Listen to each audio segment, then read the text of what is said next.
Ghude, Dr. Dr. Sachin Ghude, Dr. Sandeep Wagh, and Dr. Gayatri Kalita, who are coordinators of this event. We welcome you all.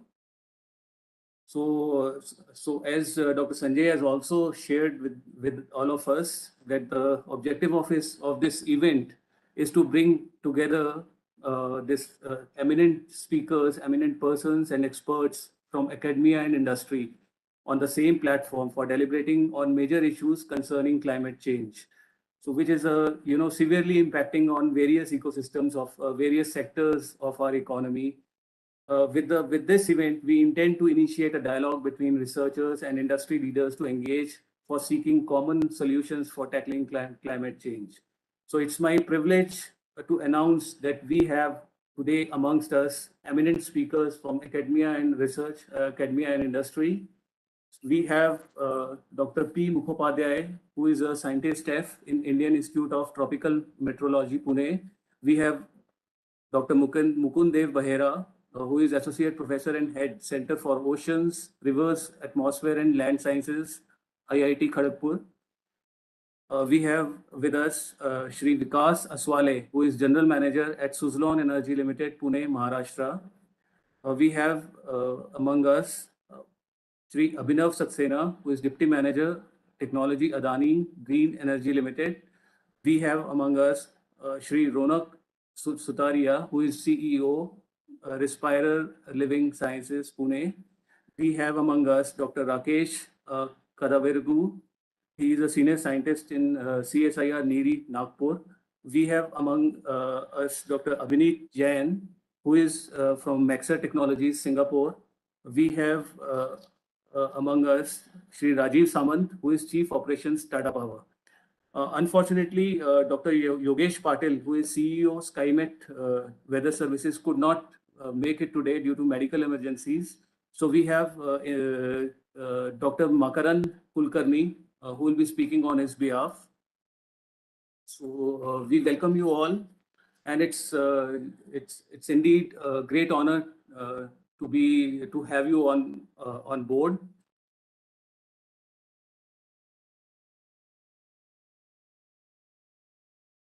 So we have, let me tell you something about today's event. We have two sessions in today's event. The first session is a technical session, and in this session we have invited talks from eminent speakers of academia and the industry. And this session would take place, I think, till 3:30.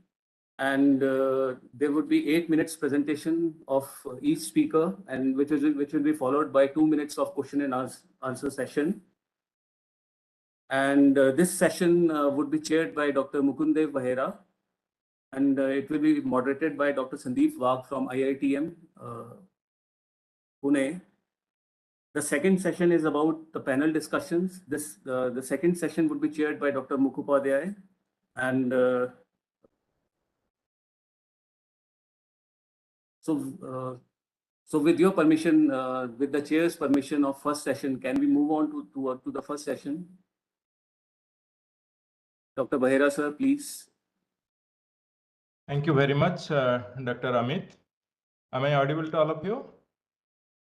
Yes, sir. You are audible, sir. Thank you. So once again, thanks to Dr. Sanjay, Director IHBT Palampu, and the organizers for giving me this opportunity. So as the director has already introduced the theme, and it is very clear that we need an interaction between academia and the industries in terms of partnership. So let us move on to listen from each of the eminent speakers, because time is the major factor today. So without taking much time, let me invite Dr. P. Mukhopadhyay to kindly share his presentation and speak for 10 minutes. Yeah, thank you. Thank you, Dr. Behran. Thank you, Dr. Amit and Sachin, our friends, and So Sandeep and Gayatri. So before you start, let me give a quick introduction of yours. So Dr. Mukhopadhyay is a scientist F in Indian Institute of Tropical Meteorology, and he is an expert in the field of high resolution GCM and mesoscale modeling of monsoon, heavy precipitation events and thunderstorms. And he actually works on predictability of weather in high resolution model, cloud microphysics and its influence on monsoon, and convective parameterization in numerical models. Over to you, sir. Thank you. Thank you. Thank you. Thanks a lot, Amit. So it's good to see many of our friends, Rajeev ji and Avinav and Vikas and so on. Actually, see, before I have 2 slides. Okay, I have not made a lot of slides, but I would like to share my views in this forum. So this iConnect event is very timely. Okay, where it is told that climate change on different sectors. And in fact, I mean, now as a part of Azadi Complete Mahotsav and we are participating in this event of iConnect, where we are trying to connect with the industry. But Rajeev, Samanth ji and Vikas and many people here, they will actually agree. We have been doing this connection, we are trying to establish this connections in 2016, particularly with the wind and solar sector. And we also learned, they also learned, the major issue was that wind and solar sector. I am talking only on wind and solar sector now. Okay, so climate change on wind and solar sector. So while we were doing this wind and solar sector, the forecast basically is driven or governed by the MNRE, Ministry of Non-Conventional Renewable Energy. Okay, their all the terms and conditions. Okay, and that's so that demands that in a day, possibly 8 times you can revise your forecast, and there has the error should be plus minus 15% and so on and so forth. Okay, and every 15 minutes actually is a forecast needs to be generated. So in 2016, when we started a pilot project with Tata Power, and then later on with the Suzlon, and now with Adani Green and Abhinavji and many others. So what we found is that, of course, if you there are many issues. Like one issue is the initial conditions on which the model is very heavily depend on. And second issue is the wind energy generation and the wind speed. They are not a linear curve. They are basically non-linear. So there is a very critical magnitude where actually the the energy generation heavily is sensitive. Okay, and beyond that it becomes saturated, and the wind becomes saturated and so on. So the question is that if I want to forecast, I have to forecast that particular window very correctly. Okay. And you all may be knowing, including ECMWF, European Center, or any other global center, all the models, they have a systematic problem in forecasting or in capturing or reproducing the low-level winds. Why?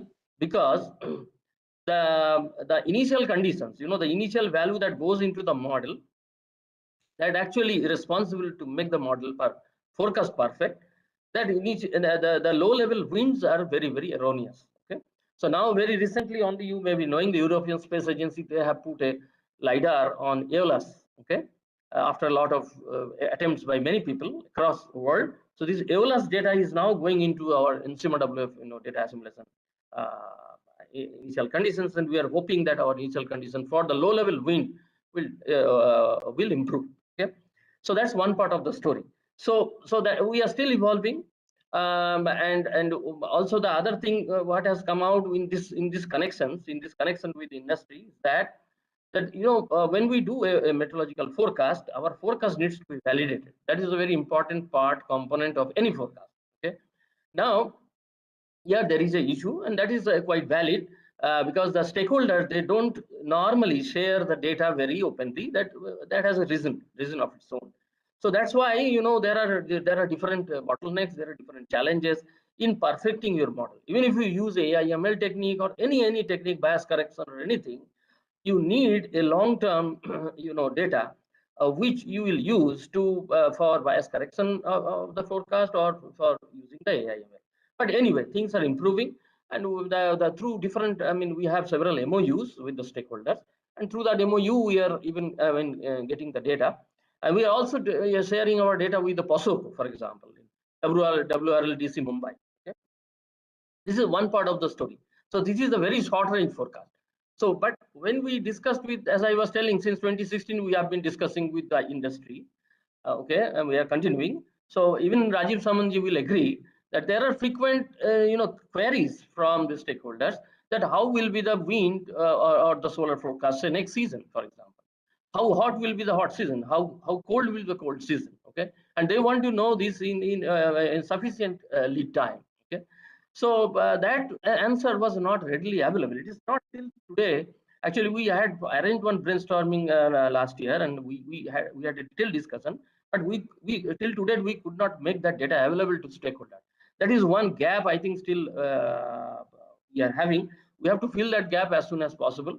As a part of iConnect, we can do that. So basically, the stakeholders, they want the seasonal kind of forecast, the weekly forecast. What we are giving is 15 minutes, day ahead, okay, 24-hour and so on. But there is other components which the stakeholder heavily depend on, is the week ahead or the season ahead, or like summer season or winter season and so on, or even the monsoon season. How strong will be the monsoon wind? So they can make some judgment decision based on that. Okay. So this is one issue that is, I think, still open. And when we write a recommendation from this iConnect, I would request, I don't know who is Amit will be doing, or whoever will be doing, Sachin or anyone, you can write in the recommendation. Of course, I mean, we'll hear from stakeholders, of course, that whether this component also is needed by the industry. Okay. That they need a week ahead or season ahead, and this. If such a recommendation comes to MOES, for example, Ministry of Earth Science, and subsequently to IITM, IMD, and NCWF, then this product also can be generated. Okay, so this goes weekly and season. Now I come and the last point is the season in the climate, which is the theme of this event. Now I will share my slide. Okay. And just let me know whether it is visible. Is it visible? It's visible, sir. Okay, thank you. Okay, so this paper, it is now in public domain. A lot of things have been written also on this. So what we basically did, this just published in Current Science, okay, last month. So analysis of future wind and solar potential over India using climate model. So there are many uncertainties. In no numerical model in the world is perfect. That you have to, first accept. Okay, but when the point is that when we take a difference, with the current historical natural with respect to the future projection, then what we believe is the bias, that say bias in the wind, which is there in the current, that will be carried on in the future as well. Okay, now if I subtract these two, so this bias should cancel out, so we should get some signal. That's the basic point.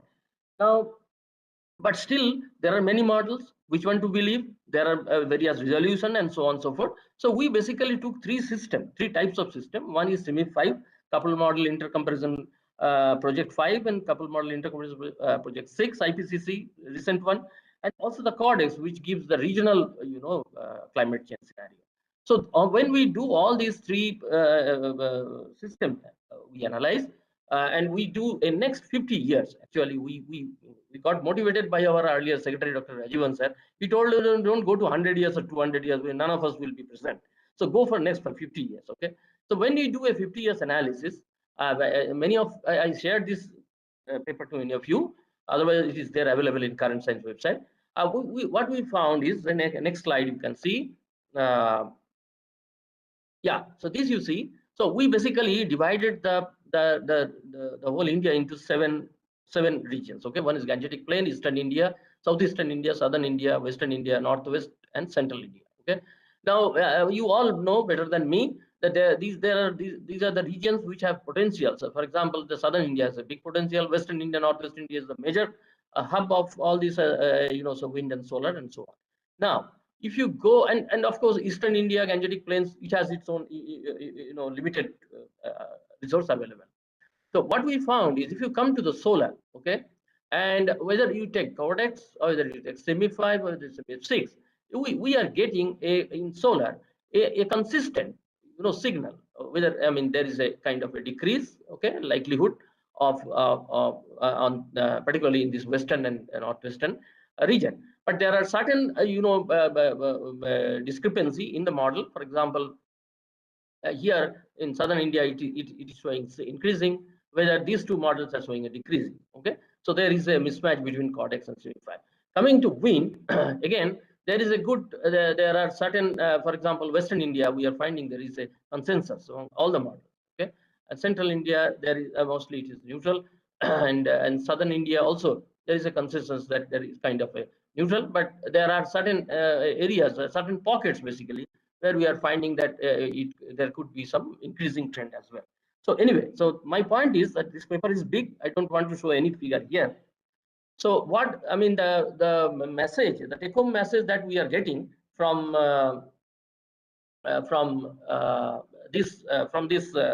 this analysis is that perhaps the time has come, okay, because we have a target for the non-renewable energy source in the coming years. I think all the stakeholders and academics, they have to take this climate change signal into seriously, and as the models are showing, there is a possibility.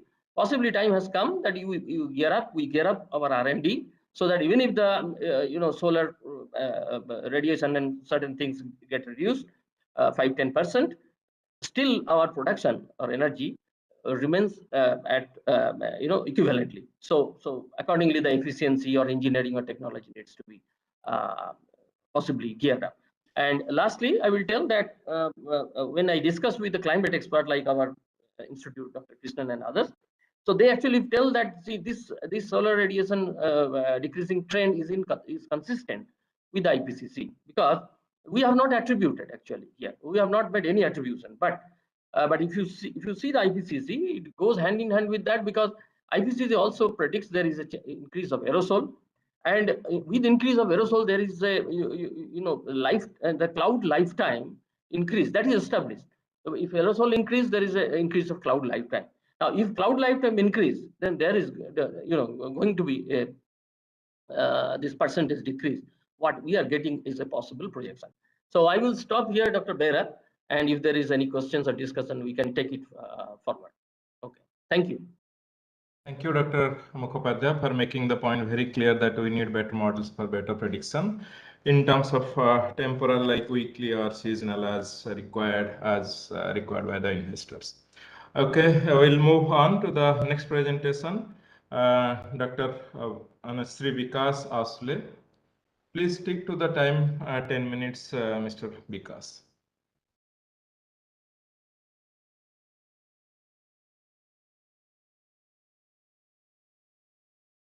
Dr. Behra, I am not very sure that Shri Vikas Asle could join. So maybe we can pass on to our next speaker, and let's wait if he can join. Okay, thanks, Dr. Amit. So let me invite Sri Abhinav Saxena, our next speaker, who talk on role of AI and ML in predicting energy demand in a changing climate. Let me quickly tell something about Shri Abhinav Saxena. So, Shri Abhinav Saxena is, as you have already told, that he's into data analytics perhaps, and currently he's a program manager at Adani Group. So he is associated with driving analytics programs for digital transformation with focus on renewable energy business. So he has overseen development of analytics roadmap, development of IoT and ML-based solutions for asset health monitoring, loss identification, and performance enhancement, weather and power forecasting. Thank you. Over to you, Shri Abhinav. Thanks a lot for this opportunity. So just a quick check. I think you guys can see my presentation. Yes, we can, sir. And is it in presentation mode or is it the PowerPoint that is? It's in the presentation mode. Okay, perfect. So first of all, I would like to thank you for providing me with this opportunity. In the interest of time, I'll quickly start with my presentation. So I think in the beginning of this session, Dr.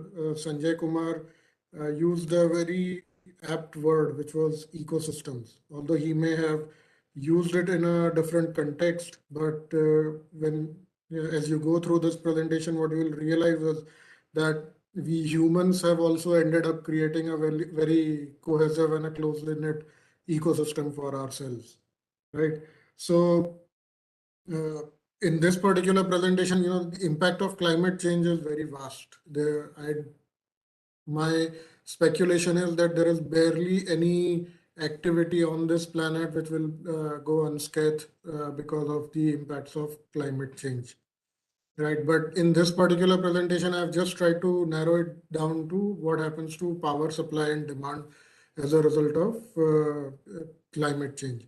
So the first thing that we are expecting, or what we already know, is that as a result of climate change, your frequency of extreme weather events is going to increase.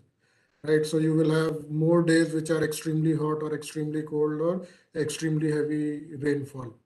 Now, what it translates into in power industry is that it will cause great amount of disruptions to your raw material supply. And in this particular case, it is very interesting because one of our raw material is sunlight and the other one is wind for renewable. Now, if there are heavy rains, the power generation due to solar drops drastically. Similarly, if it is extremely hot or the wind patterns themselves have shifted, the wind generation is not going to happen.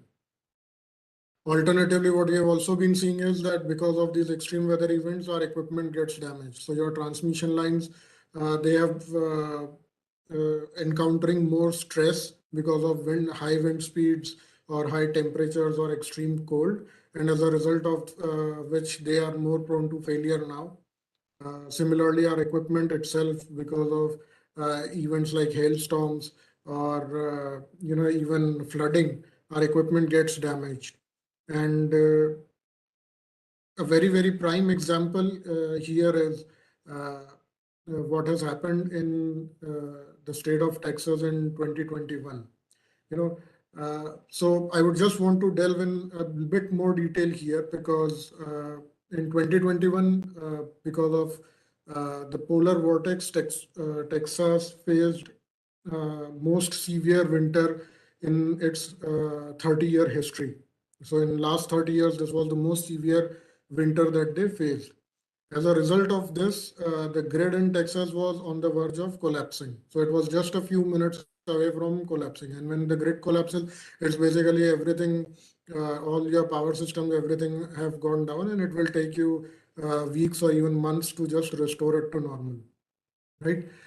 The reason why this happened was very interesting. So because of extreme cold, the wind turbines, so all the metal shrinks because of extreme cold, right? So as a result of this, what was happening there was that wind turbines could not rotate very freely, and so they had to be shut down to prevent any damage happening to the bearings or the turbines themselves. Because of ice deposition on the turbines, the blades got disbalanced. There was more ice on some, a bit less on others. And so it was very dangerous conditions to operate the turbines. Solar generation, of course, could not happen because it was extremely cold, very low sunlight, and it was not much generation was feasible from that. What also happened very interestingly was that thermal and gas generation, it fell down by almost 30 to 40% because thermal power plants also were not equipped to handle such cold. So they were facing problems due to pipe bursts, unavailability of water, which is used to transform it into steam and then generate power. So as a result, what happened was that the demand was increasing. People were needing more heat to heat up their homes, whereas the supply was decreasing drastically. And that is why the grid was on the verge of collapsing. Now, the very key thing that we need to note here is that when these extreme weather events happen, it is not going to disrupt just one or two power generation source, it will disrupt all. And this is also true in case of India, where last year, because of extremely heavy rain, the solar generation was also very low. At the same time, the coal mines got flooded. And as a result of which, even thermal sector was, reeling under scarcity of coal. And so this is something that we need to keep in mind that, not just one, but all our sources of power generation will get impacted because of extreme weather events. What extreme weather, so climate change is also triggering is changes in socio-demographic patterns. So there are places, villages, towns where people are migrating to larger cities. As a result of this, the load itself shifts. Cities will now demand more power, whereas there will be towns which earlier used to require power, now requiring very, very less amount of power. So major fluctuation in loads will happen. Similarly, severe fluctuation in demand will happen because of extreme heat and extreme cold. This has already been observed in India this summer. A lot of states were facing power crisis because it was too hot and the requirement of electricity suddenly spiked. Very interesting anecdote is that for last 3 years, what I've been consistently hearing is that our peak demand has been setting new records. So most recent one is our peak demand for India was 210 gigawatts in a day. This was the highest that it has been. Last year it was 200 gigawatts, right? Very, very interesting and very important impact of weather or climate change is going to be change in work patterns. So there have been some studies which are basically claiming that larger part of our day, the temperatures will be so high and the conditions will be so difficult that it will not be possible for humans to work during those hours. As a result of this, what is going to happen is either your work will shift during the earlier part of the day or later part of the day. And so your demand pattern itself is going to change. The other, so apart from this, this whole thing, the climate change itself is impacting our economic and financial sectors as well. And so just in 2020, what we are looking at was $87 billion damage in India itself because of extreme weather events, right? And then, like I said, this is an ecosystem that we have created for ourselves. So when your economic activity, when it gets hampered, it has a cascaded effect on everything else, including the demand of power. Right. So if there are more floods, the damages to the goods are higher. So people will suffer greater losses in business. Some of the businesses will shut down, leading to a cascaded effect and eventually leading to reduction in power demand. So at a very, very large level, we are clearly seeing some of the impacts on the power demand already. And we are on the track to where very soon we will start seeing these other impacts as well. So what can be done about this? Well, what I personally believe is that artificial intelligence, machine learning can be a part of the solution. It is not the solution on its own. It is just a part of the solution. Because see, AI/ML is something that can help you visualize or calculate scenarios that are humanly impossible. Right. So some of the things that we can do through AI/ML is say pattern mining. So look at historical data, look focusing just on extreme weather events, consumption of raw materials for renewables.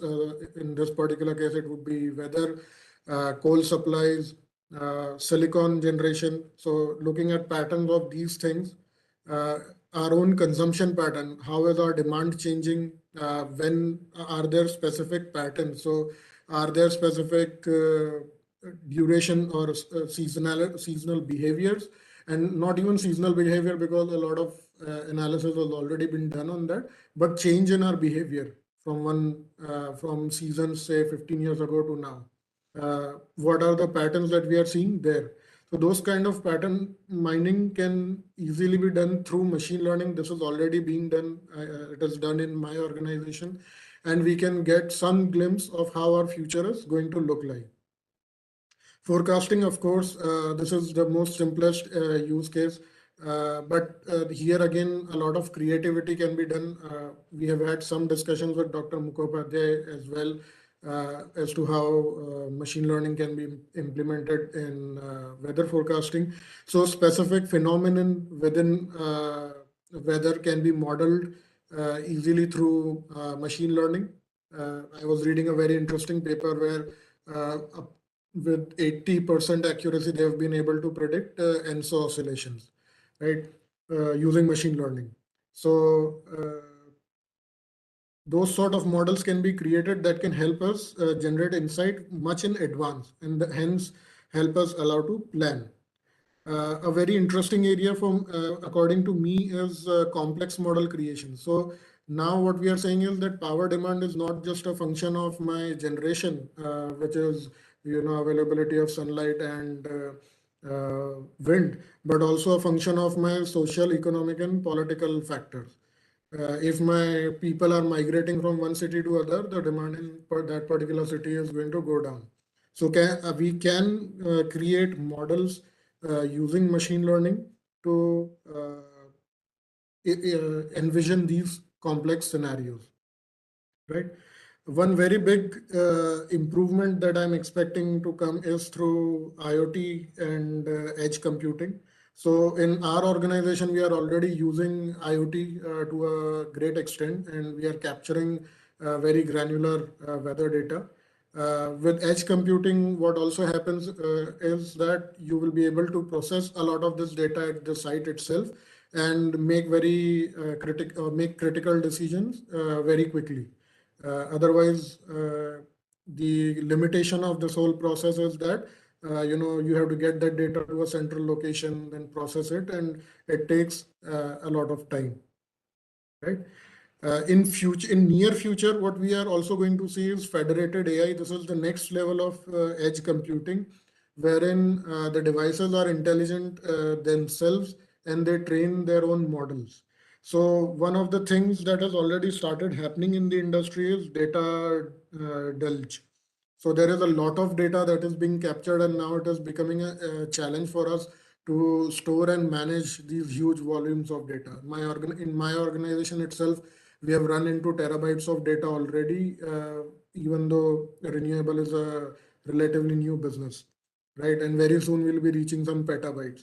So that is huge volume of data, and it is not possible for us to maintain all of this.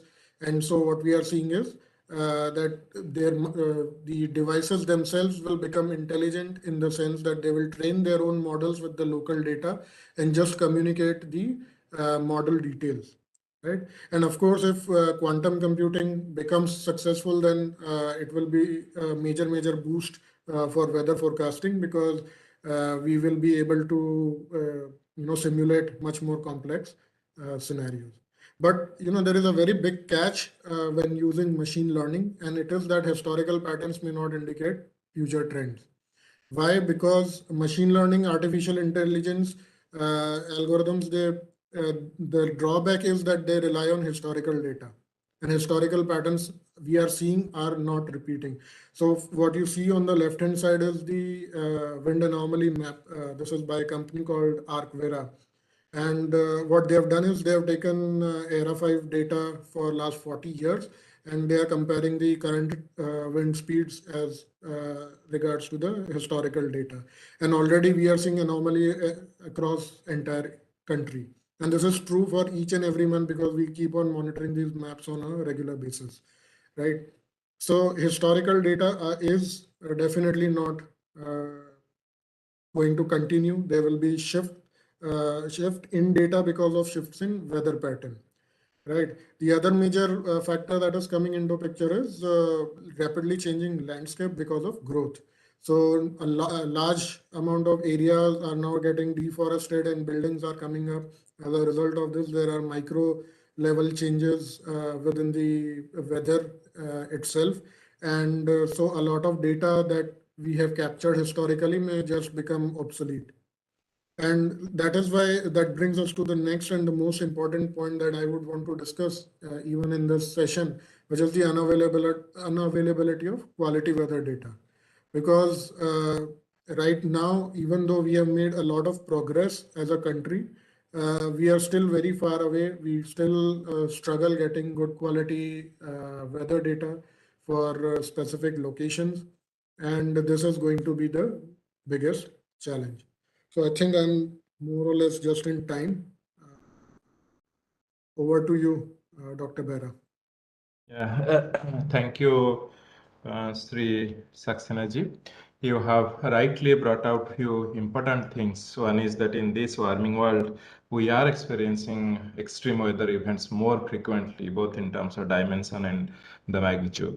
So that has led to more supply and demand. And as you clearly mentioned that we also are experiencing with respect to disruption, with respect to migration and lot many variation in the pattern. But you also pointed out the possible solution is use of AI. Correct. But I think I can't hear you.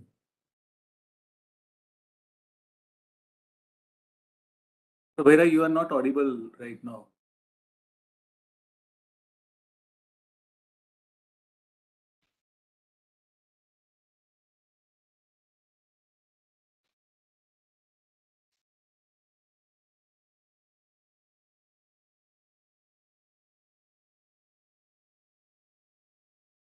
Dr. Bera is not audible actually.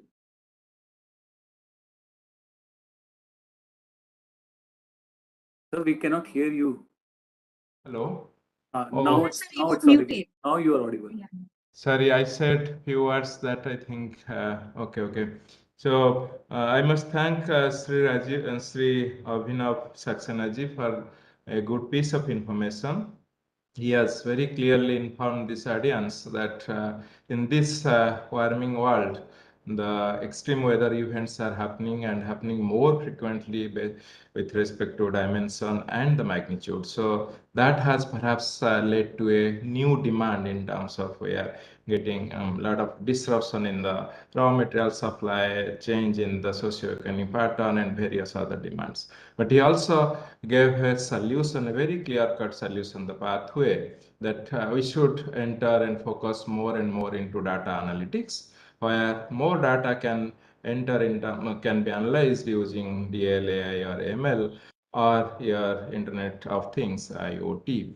And that should give us a good solution in terms of statistical forecasting or prediction. Because when you put a lot of data into the black box, you are bound to get many good results, which probably will be able to take it further for decisions. So thank you very much, Sri Abhinav Saxena.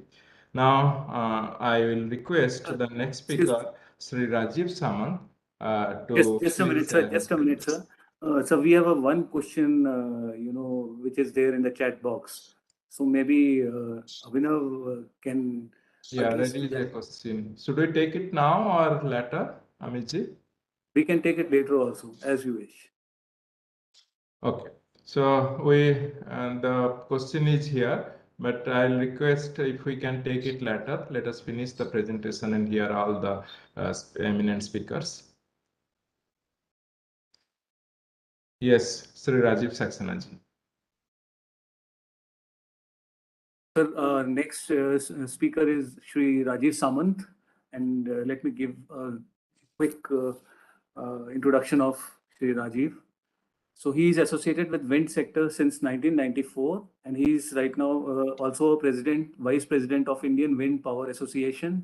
And this association has actually a membership of more than 1,400 members and installed capacity based of 26,000 megawatts all across India.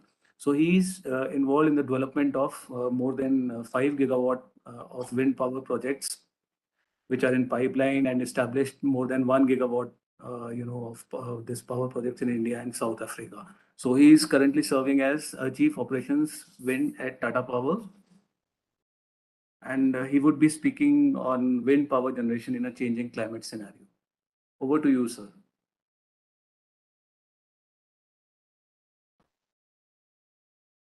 Sir, you are not audible.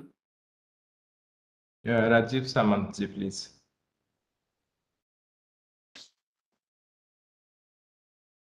Is he muted?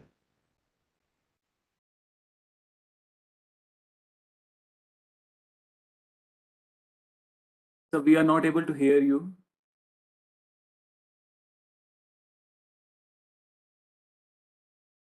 Hello. Yes, now it's audible. Yeah, okay. I'm not going to make any presentation to all of you because are you able to hear you now? Yes, we can, sir. Yeah. I'm not going to make any presentation as such. Most of the things with respect to climate change, all of us are observing it. However, what I would like to state over here is the way the industry is getting developed in market currently. What is happening is we are having a Solar Corporation of India, that is SECI, and our government of India is having a very ambitious target of adding a lot of gigawatt of wind and solar power into the system. And for that, what they are doing is actually bidding. Bidding means every time they say ki you install 2 megawatt, 3 gigawatt of power in India, and then they're asking big bidders. Don't want to take name of anybody, and the bidding is done for the projects.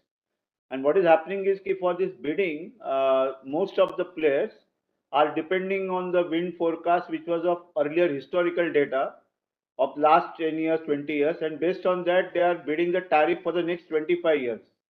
Now, in this way, a lot of power is going to get installed in India, and what is going to happen is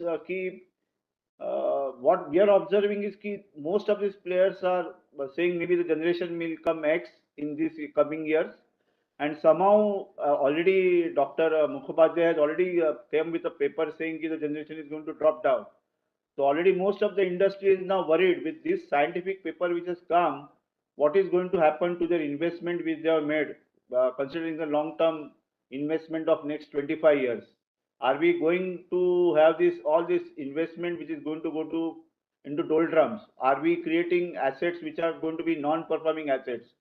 I feel this is a very serious challenge, and I think the ministry and all of us who are sitting over here should come with a brainstorming paper and actually tell government of India that they should come out with a bid tariff, and the tariff has to be quoted only for a period of 1 year. And next year onwards, that tariff should be linked to what is the weather in that year, what is the weather forecast, how much, what was the resource for the next year. Based on that, project should be awarded the revenue. Otherwise, I am afraid we are going to spend crores of rupees in this new project, and in future they are all going to become non-performing assets.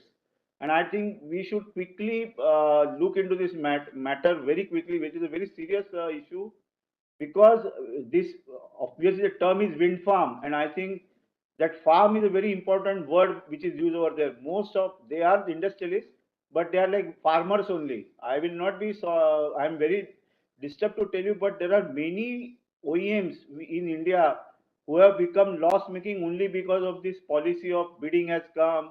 Everybody is thinking it is big OEMs like Suzlon. I don't know take names, but they have become, they are verge of fixing their bank. This whatever they have created is going because generation is not coming. It is not a mistake which is done by the investor or the mistake which is done by the OEMs by setting up the project. It is basically the way the projects are being set up is wrong. I think industry or the minister has to understand this. I learned that the minister has now come with one good suggestion that there is going to be no reverse bidding. That I appreciate. But I feel that the ministry or all the scientific people should come up with a white paper on how the bidding should happen. And in fact, I had done a project in South Africa where the bidding was very clear. Ki for the Indian resource, if the project is coming in such and such state, the minimum tariff will be this much. And then that tariff was again linked to what will be the cost of inflation. So whatever investment was coming in that country, it will come properly. We need to all develop projects which are perfectly coming. Otherwise, I'm not. There is Adani people also sitting with me. He will actually tell me whatever I'm saying is absolutely correct. And what is going to happen is, in future, most of the banks will be on the roads. I don't know to say this, but it is a very tough situation which is going to happen. And with our ambition of having 50,000 gigawatt and all those things, we don't want to have our future generation repaying what we are going to do projects which are not going to generate as the what is seen on the paper, because whatever the data they are doing, that is on based on the historical data, and as rightly said, historical data is not the correct data. And another thing what we are observing is monsoon also. Even if you are saying the monsoon is correct, 100% okay, But that monsoon is not average. It is like bucket. In 10 days, it is raining for a period of 30 days. And whatever the projects are there, windmills are there, they are not able to store that in a wind of that 30 days in 10 days, they are not able to generate. So I think the government of India, scientific people, all the industry people should sit together, sit with power minister, sit with the state minister, and come up with a proper tariff mechanism which will determine. Otherwise, I am very sure, even for solar, same thing. It is not a very easy story. People say at quoting a tariff of 2 rupees, somebody quoting a tariff of 1 rupee 90 paisa. I don't think this is going to be sustainable in future for a long time. And with this only remarks, I would like people to ask me questions and I can answer them.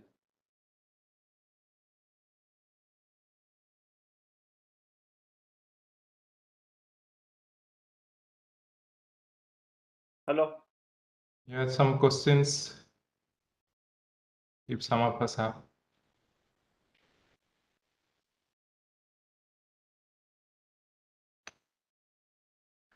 Can I start with the first question to our Samanth? The thing is, see, in so many negotiations or forums, we as a country have committed that we have 2030, 2050 targets. And we are going to be fully wave up and depend on the non-renewable energy resources for our energy.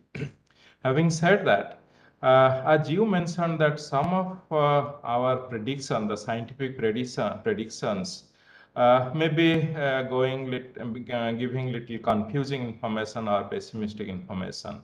But this is another way, a challenge thrown to the scientists that let us verify and give our predictions right before saying that yes, this is our prediction, so that it should give a very, very correct information.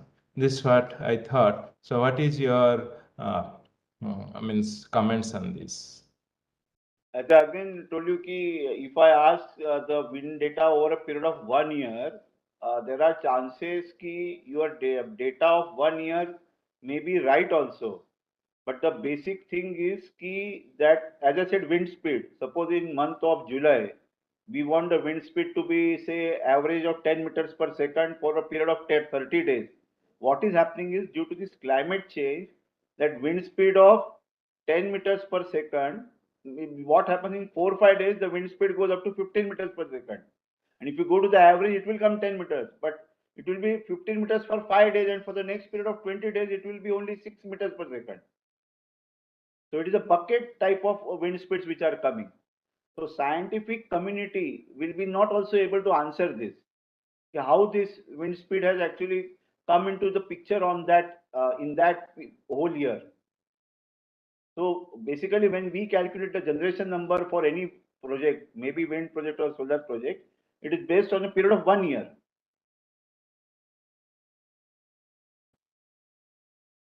I hope I answered your question.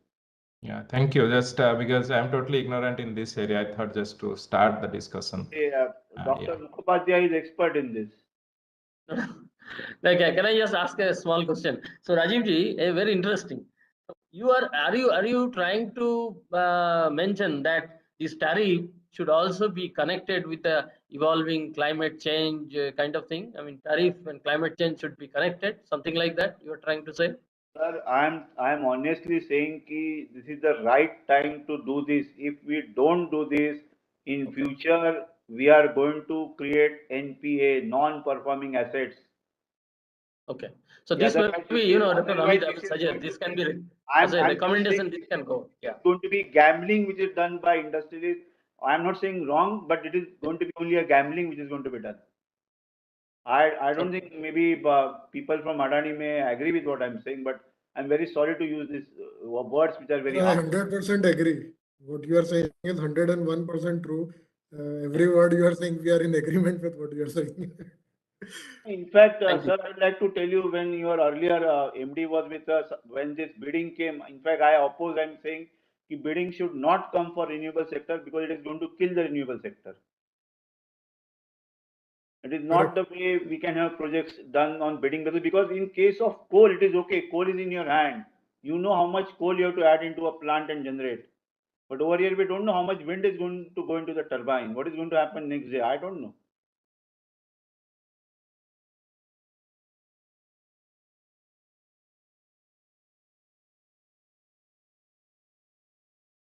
Okay, so should we move on to the next presentation? Yes, sir. Okay. Thank you, Samanth, for making in the points very clearly. So now I request Shri Ronak Sutaria ji to please deliver his talk. Before Ronak ji, you start with your presentation, let me give a quick round of introduction for the audience. So, Shri Ronak Sutaria ji, he is a founder and CEO of Respire Living Sciences, and he is the founder of India's leading IoT and big data enabled real-time air quality monitoring startup, namely Atmos Real-Time Air Quality by Urban Sciences.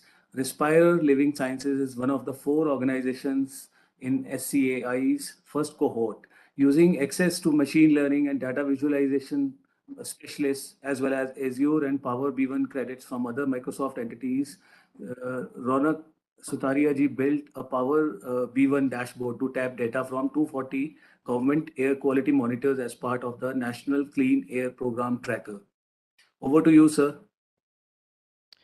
Yeah, hi. Thank you. Thank you to the organizers and thanks, Amit, for the introductions. Is my slide visible? Yes. Okay, Yes. great. So I'll be speaking on data science and machine learning, which we use in air quality monitoring. Like the speakers have said, climate change, of course, is leading to a number of serious issues in the renewable sector, but also in the health domain, air quality has become a significant challenge. And many of you who might be from North India, I don't need to highlight, but this is quite frequently talked about over there. So we run one of the larger sensor-based air quality monitoring networks in India. We've been running since 2015, and I'll be talking about and sharing some experiences of using data science and machine learning. So as it was mentioned, we are a startup registered under Government of India. We were selected for the National Startup Awards 2020 in the IoT category. And recently, a few months ago, we won the NASSCOM Emerge 50 Awards. Primarily, we are a IoT and big data enabled climate sciences and environment tech startup working on air quality and climate change, primarily focused on building solutions for the government, pollution regulators, aerosol scientists, industries, and sustainability researchers and communities. As many of you would be aware, air quality being a severe issue has been talked about in the parliament quite frequently. In 2019, the National Clean Air Program was passed in the country. Significant budget was allocated for it, close to 4,400 crores.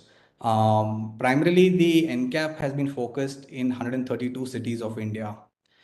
The way these 132 cities were selected were based on the monitoring data that was collected from across the country. There are around 850 to 900 manual monitors that have been running for the last 8 to 10 years. And based on that manually monitored data, so in manual monitoring, there is a physical person involved who every few days takes these filter papers and measures the amount of particulate matter, or if it's gas, then a gas analyzer based data, and it is physically evaluated. As against the manual monitors, there are something known as continuous monitors, which automatically do this work. And these continuous monitors are significantly expensive. So the work that we've been doing is how to lower the cost for some of this work that is being estimated. So in India, there is a need for around 4,000 monitoring sites.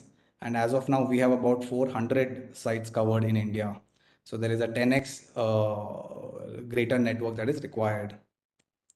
In terms of our own work, as I said, we work in building air quality monitoring networks across the country. There are almost 8,000 cities and towns which need real-time air quality monitoring. And as I said, at present, there are only about 310 locations which report continuous data. Now, each of these 310 locations is spending close to $20,000 for monitoring each pollutant. And effectively, the cost of monitoring the notified pollutants by CPCB is close to 1.5 crore per monitoring site. So as you can imagine, if we have to build this kind of a network for 4,000 monitoring locations, we are looking at a cost of 6,000 crores, which is certainly not available for a country like India. So there are complementary technologies available which don't look at replacing the government monitoring, but look at complementing the network to further help with the situation. There has been evaluation projects done in several states with different government regulators and top academic institutes. So IIT Kanpur and MPCB had come together and they did an evaluation for 4 different kinds of technologies, one of which was from us. We had come out at the top in that evaluation.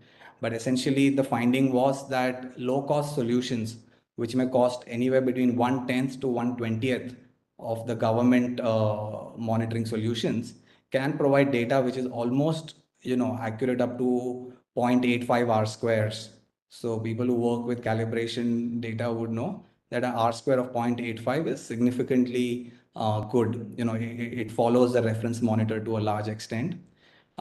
In the below evaluations, as you can see, there are different ways of analyzing statistical data, but the mean and the medians that have been captured through reference, the CAQMS is the 1.5 crore equipment, and the sensors are the low cost equipment. The medians of these values, when we look at, it comes very close to what the reference grade monitors tend to provide. The other aspects of this talk specifically is a deep dive into data science, artificial intelligence, and machine learning. So I'm not going to focus on the larger air quality monitoring aspects, but in a very focused way, just talk about how machine learning and data science is used. The other aspect on which we focus on in applying advanced machine learning is to improve the sensor quality data right at the hardware level. So we've done a collaborative project with Microsoft Research in India, where at the heart of any monitoring solution, of course, is sensors. And we've been looking at various kinds of sensors and evaluating their performance over a long period of time in trying to understand where the faults can come. So from that perspective, we found that there are specific patterns in the performance of the sensors in how they consume the data. The current, actually, sorry, not data, but how they consume current from the power supply. That can tell us the failures that are most likely going to happen. So this enables us to build a preventive maintenance in our monitoring solution. So this is completely built on the back of an advanced machine learning algorithm, which has been developed with Microsoft Research and it's currently been released publicly for the larger industry to adopt. It's under the verified telemetry solution. The other aspects around how to use data science in air quality is in improving the sensor data. Sensors are, they get influenced by high levels of relative humidity, and an algorithm has been developed for offsetting that humidity factor. So certain correction factors have been built, and addressing RH is one of the more challenging tasks when you're setting up and using an air quality network. So as shown here, this is a published paper in one of the top journals on how RH corrections are being applied. This is one of the many techniques that we use depending on various different environmental conditions. Another aspect where machine learning is used in correcting gas sensor data. Gas sensors are particularly challenging, and there are different machine learning techniques that are available. Gas sensors typically are electrochemical in nature, unlike particulate matter, which are optical sensors or laser-based sensors. Gas sensors need more advanced algorithms, but number of algorithms have been published, and we've also had a publication which has shown how to calibrate ozone and NO2 data in the field. All of this helps bring down the cost substantially for monitoring some of these pollutants.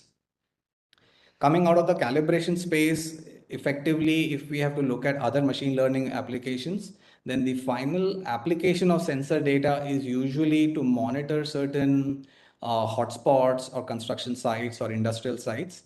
And in that regard, how we install the monitors plays a significant role. And this is for a construction site. There are various ways of evaluating how, because to accurately monitor how much diffusion is happening from that construction site and how much is coming from elsewhere, which is non-attributable to that site, needs to be evaluated using some of these techniques. So coming to the industrial pollution side, similar to the construction side, industries, of course, there is a government mandate to monitor pollution, and there are 17 notified industries in which pollution is closely monitored by the central regulator. To that effect, now, just yesterday, actually, as on the right-hand side, you can see this was a topic raised in the parliament on continuous emissions monitoring, and a notification has been put out which actually provides all the 5,000 locations where industrial monitoring is being done in India. So it's a pretty remarkable and significant discussion that happened just yesterday on 21st July. And this leads to opening up of a lot of additional monitoring to be done.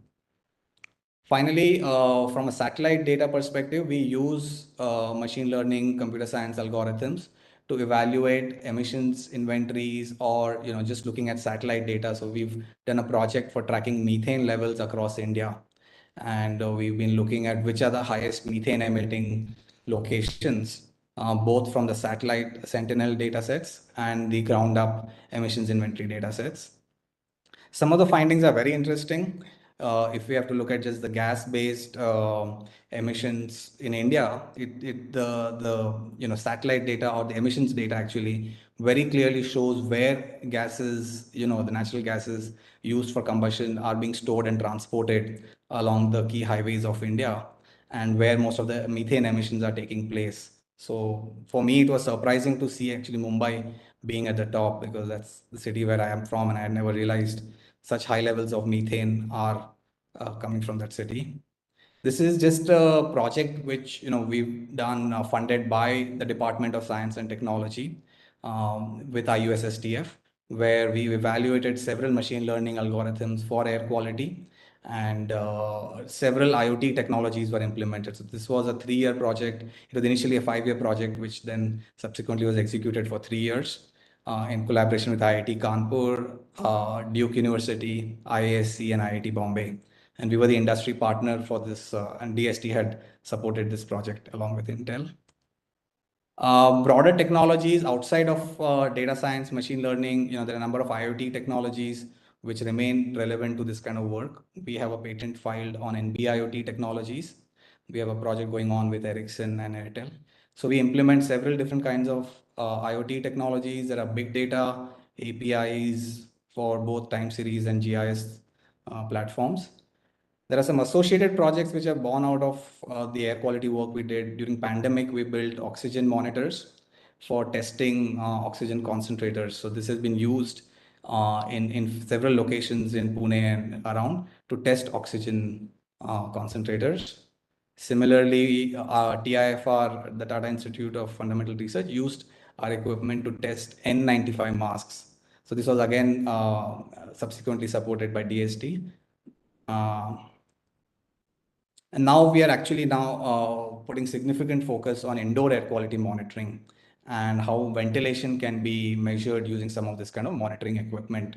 So real-time data for CO2 levels, ventilation measurements, air changes, and PM 2.5 is being measured. This project is done in collaboration with CEPT in Ahmedabad.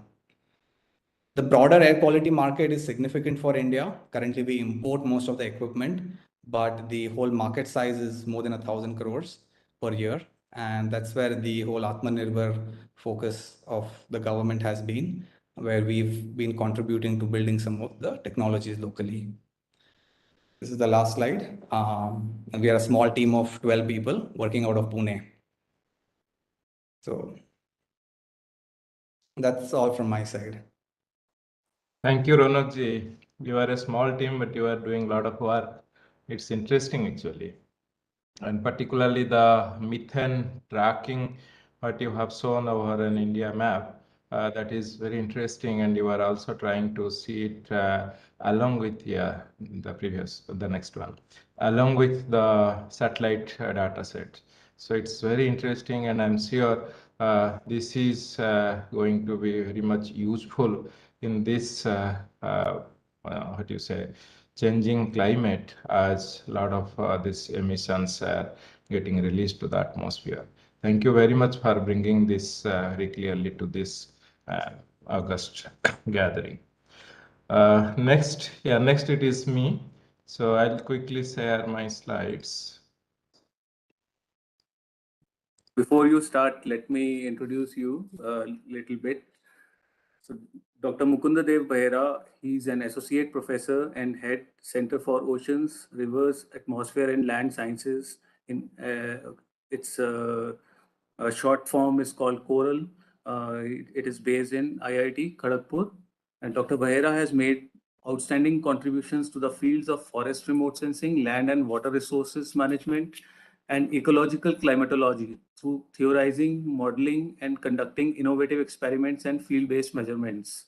He has developed innovative protocols and new methods for estimating a range of vegetation, photosynthetic, structural variables, including leaf area index, canopy height, above ground biomass, and productivity using suite of satellite data products and modeling. He decoded the intrinsic relationships between land use and land cover change and hydrological processes using geospatial technologies. So in his talk, he will be speaking on the assessment of impacts of climate change on biodiversity and forest ecosystems of India. Over to you, sir.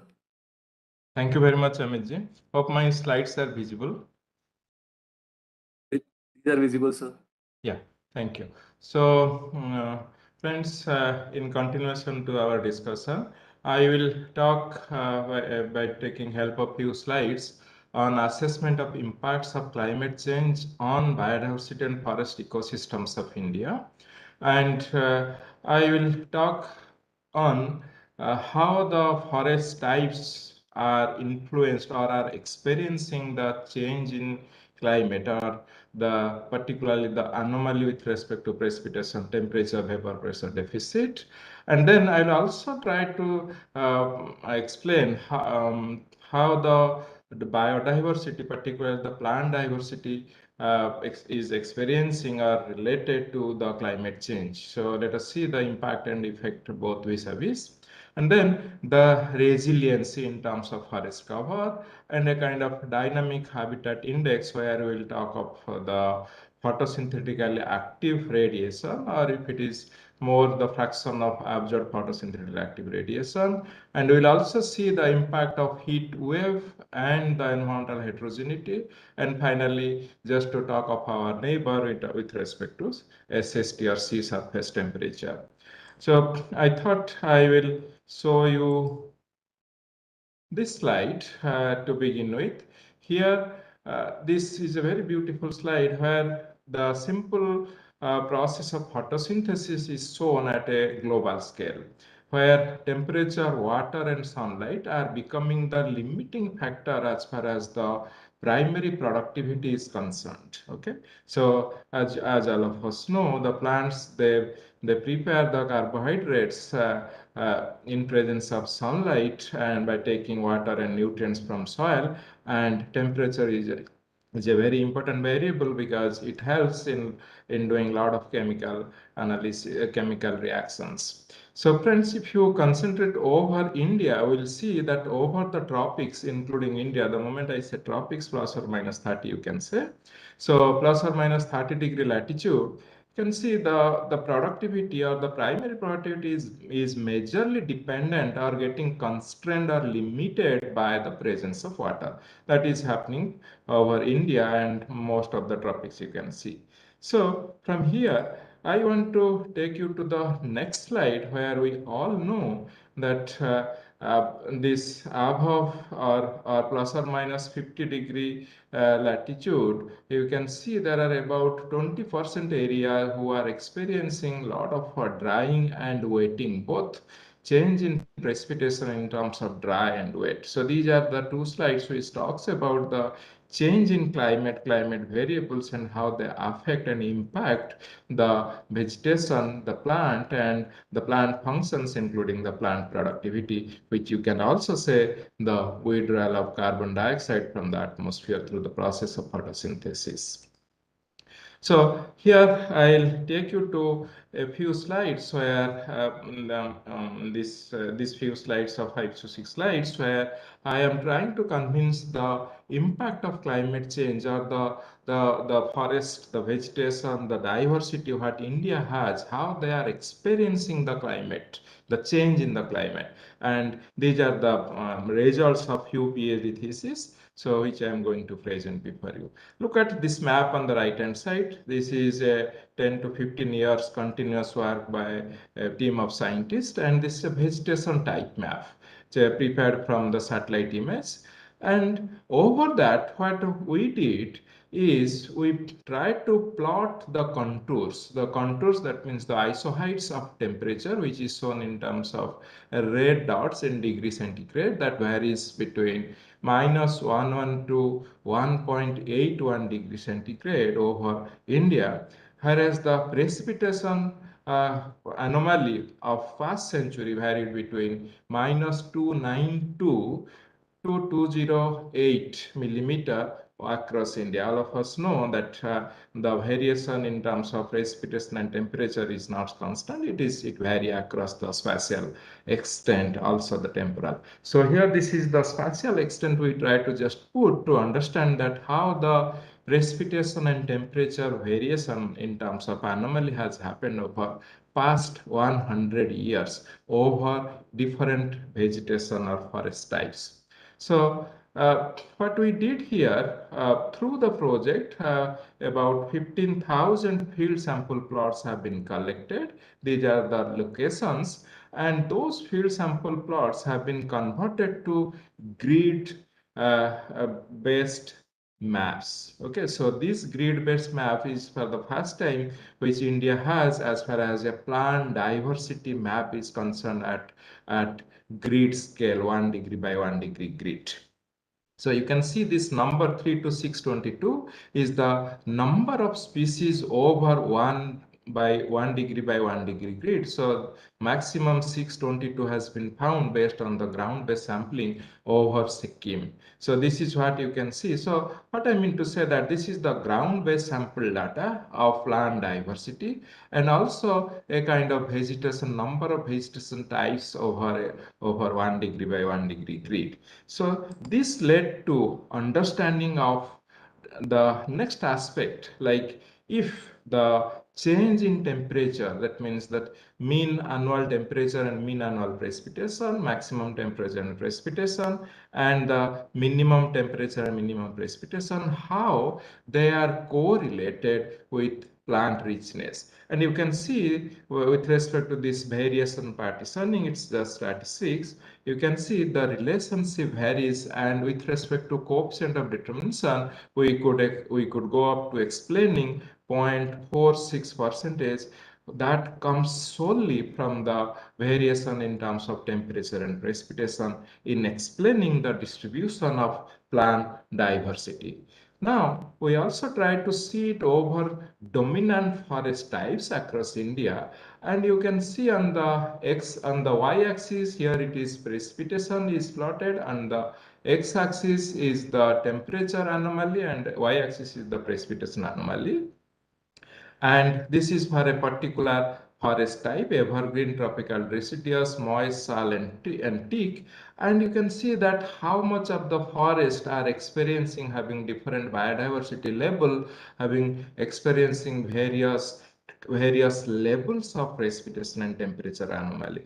This is already submitted for publication. And if you see the next slide, here we are trying to plot the relationship of vapor pressure deficit with species richness or the plant diversity across the latitudinal space of India. And the next one is with respect to the precipitation anomaly across the latitudinal space, which is plotted in a three-dimensional space.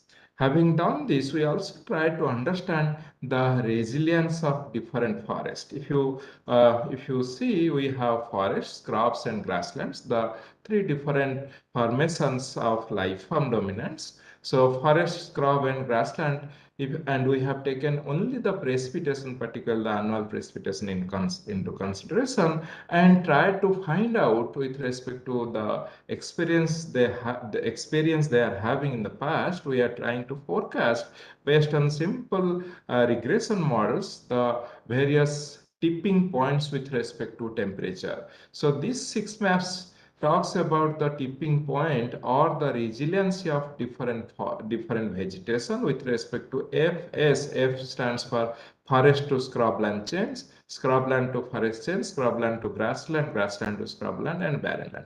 So we found that the various level of precipitation could be the tipping point in terms of the forest resilience over India. These analyses are interesting and gives us a lot of inputs that how our forests are strained or constrained with respect to the temperature and precipitation they are experiencing in a sort of climate change.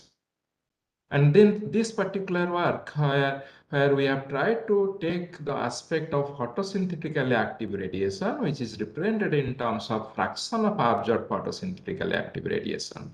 And we tried to see that there is a good correlation, positive correlation with respect to the plant richness and the dynamic habitat index cumulative and dynamic habitat index minimum. So this particular slide talks about the amount of the photosynthetic active radiation and their relationship with respect to plant richness pattern. So this slide we also analyzed the impact of heat waves. Friends, we all are experiencing the heat waves, and the number of days in terms of heat waves are increasing day by day in this warming world. So these three Indian figures talks about variability, frequency, and cumulative heat wave magnitudes over past 2 decades. Whereas these two talks about the Pearson correlation of heat wave with respect to ET, evapotranspiration, and this is the EVI, the vegetation index or the enhanced vegetation index, which is a proxy of vegetation presence. And also we found out the confidence correlation with respect to the heat wave and ET. And you can see that increasingly over past 20 years, this analysis says that there is a lot of change or alarming change in terms of what we are experiencing with respect to the heat waves. Now with another 2-3 slides I'll complete. So having understood this, we try to see that if when we talked about the climate, we saw that the relationship is going up to a certain extent, but they are not explaining up to 100% because we have the environmental heterogeneity hypothesis. So we tried using structural equation model to analyze the relationship of plant distribution over western Himalaya, and we found that energy, that is the potential evapotranspiration and the temperature seasonality, they determine the plant distribution in western Himalaya. This kind of important information are very, very useful to the practitioners in the domain of ecological climatology. And then the next slide, this particular exercise, we are trying to experience or trying to see the influence of the neighborhood. We are trying to see the influence of sea surface temperature over vegetation productivity by taking the proxy of vegetation productivity, that is the solar induced fluorescence, because the data is recently started becoming available to us. So here you can see the climatology of SIF and SST during summer monsoon during past 2 decades. So what I mean to say that these are the different aspects in terms of ecological climatology we are seeing, and we are convinced that the India as a subcontinent, as a country, is experiencing the climate change. Its ecosystems, including the biodiversity, the plant diversity, the vegetation types, are experiencing the climate change, and many of them are in the threshold. They are at the tipping point. If some more change happens, then perhaps once the state changes happens, the elasticity threshold is cut, is overcome, they may not come back to that particular or previous system or the ecosystem type. So this is where we need to ponder. So with this, I will complete my presentation on a very important topic where that is on the impacts of climate change and biodiversity and forest ecosystems of India. And these are small works from our lab that is named as Spatial Analysis and Modeling Lab. Thank you very much. Thank you, sir, for a very nice presentation. Maybe you can announce the next speaker. Yeah, thank you so much, Amitji. Now I will invite the next speaker, Dr. Rakeshji, to please talk on the socio-environmental systems modeling, machine learning in habitat modeling. Just a brief about Dr. Rakesh Kadavaregu. He is a senior scientist in CSIR NEERI Nagpur, and his research objective is to better understand the socio-environmental systems at multiple spatial and temporal scales using geospatial soft computing and process-based models. So his research areas expand into urban microclimate, regional weather and air quality modeling, socio-environmental systems modeling using process-based and data-driven methods, quantification of ecosystem services, and process-based modeling of environmental systems like constructed wetland, soil, tree systems. So over to you, Dr. Rakesh. So I understand that you are in the field, so maybe you have got a good connection. Thank you. Thank you, Dr. Amit Chawlaji, and I'm thankful for this wonderful opportunity to me. I'll quickly jump into the topic. Let me share my slides.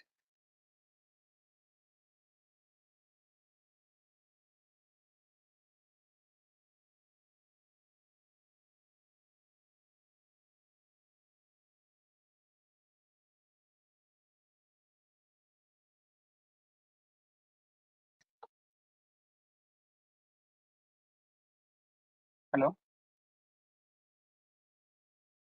Yes, we can hear you, but yes, now your slides, yes, your slide is visible now.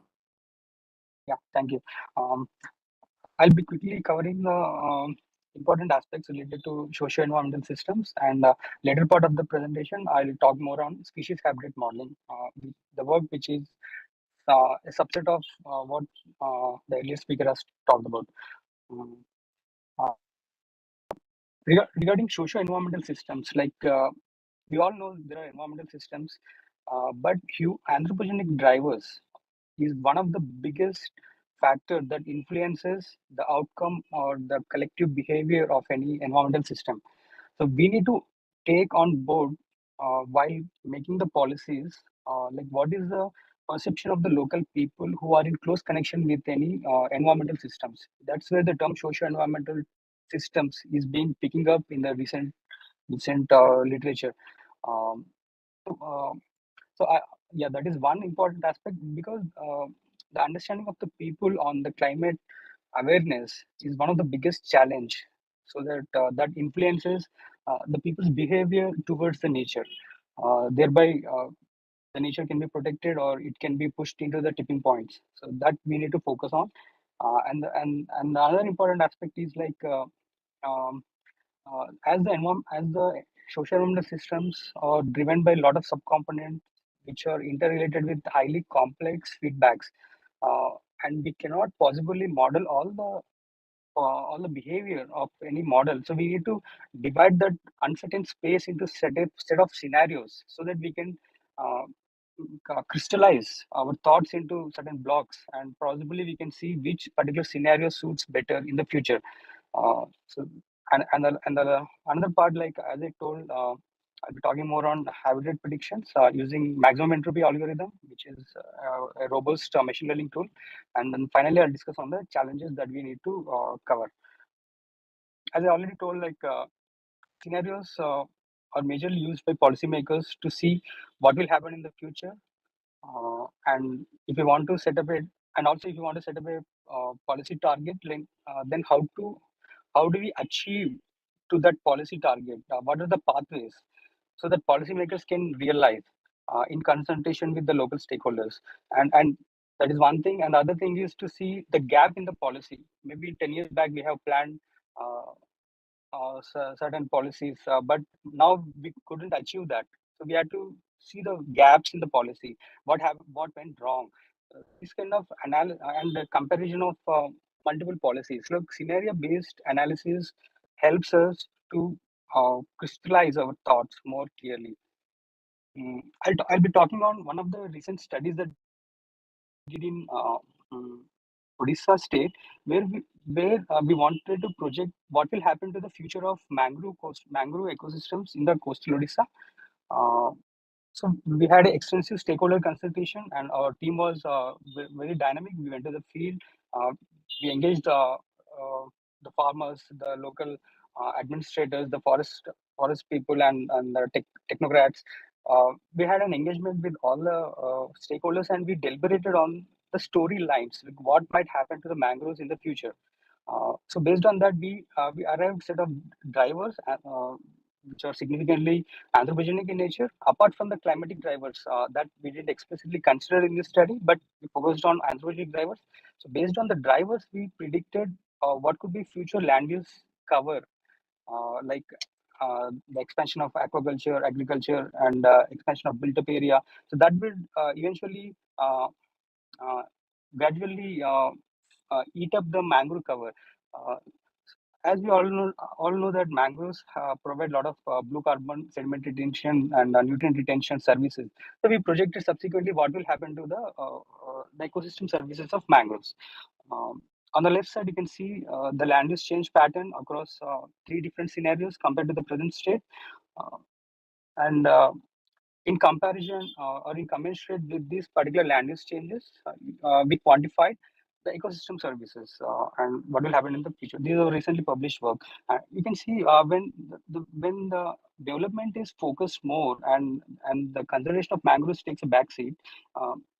You can see in the bottom portion of the left hand slide, the mangrove cover is getting deteriorated significantly, whereas the climate awareness and the engagement of stakeholders, you take all the stakeholders on the board in the preservation of mangroves, then subsequently the cover is getting gradually picked up.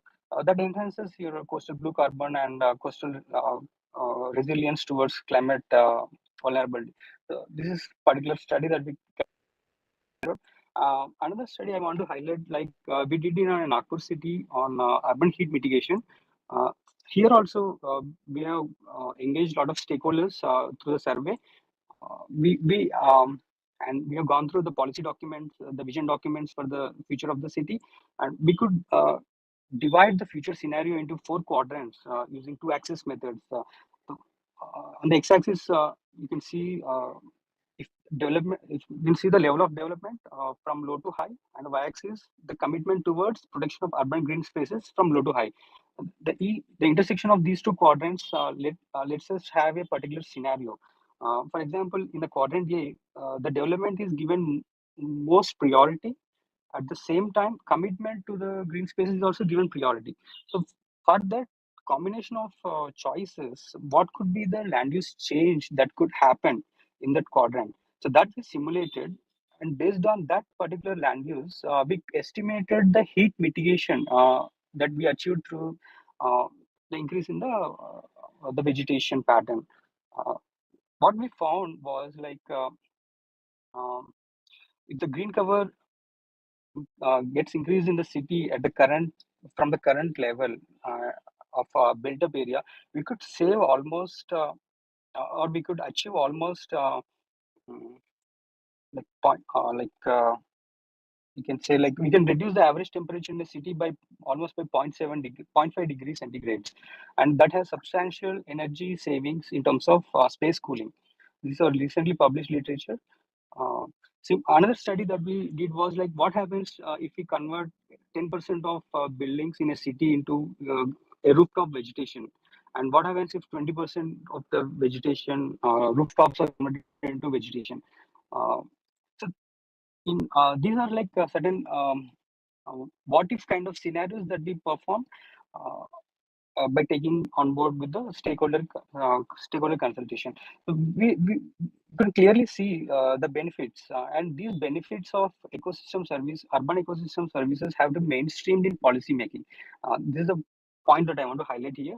And then the second part of my presentation is on species habitat modeling, which is very relevant at this stage because so many keystone species and sensitive species across India are in the verge of tipping points, as earlier speakers already said, and we have to quantify at this stage like what might happen in the future. Like, are they shifting at higher altitudes, or are they shifting downwards? The this kind of information is clear information is very much required for effective conservation planning. This particular study we have conducted um, based on my other authors. Uh, this is a medicinal important plant in Himalayan region, Hippopus salicifolia. We fit the future. We projected the present distribution and future distribution of the species using a maximum entropy model. It's a machine learning model that uses minimum amount of prior knowledge, and it maximizes the uncertainty. So we don't end up in any biases in prediction, but essentially we find out uh, uh, uh, like the probability distribution function of the species, and the major data that drives this model is like bioclimatic data and the temperature, which are derived from the temperature and precipitation, seasonality, and annual and maximum temperature, minimum temperature, annual changes, about which earlier speakers have already talked about. And the temperature and precipitation are the predominant factors that particularly affect the distribution of any species in a general sense. But apart from that, recently there are studies coming up to integrate the socioeconomic factors into species distribution modeling and the topography, the land use land cover. This is a particular gray area as of now, but we need to work further on this. In this particular study, you can see compared to the present scenario, in the future, you can see a drastic decline in the future habitat of this particular species according to RCP scenarios projected for 2050 and 2070. Another important species that we studied with the help of all the co-authors in the Uttarakhand state is on Quercus licotricophora. Again, we did this study on using the Maxent model using 127 observed locations. Compared to the present scenario, in the future, there is a drastic decline in the probable habitat zones. This is particularly alarming. These two studies, and there could be numerous other species which are not targeted for these studies, but if you look into their dynamics, probably they also sound alarming. But contrastingly, there is one particular species called Lilium polyphyllum. This is also be done with the collaboration of other co-authors. This particular species, the habitat is increasing with respect to future climate scenarios. This is counterintuitive results as of now. These are the published work in Regional and Ecological Changes journal.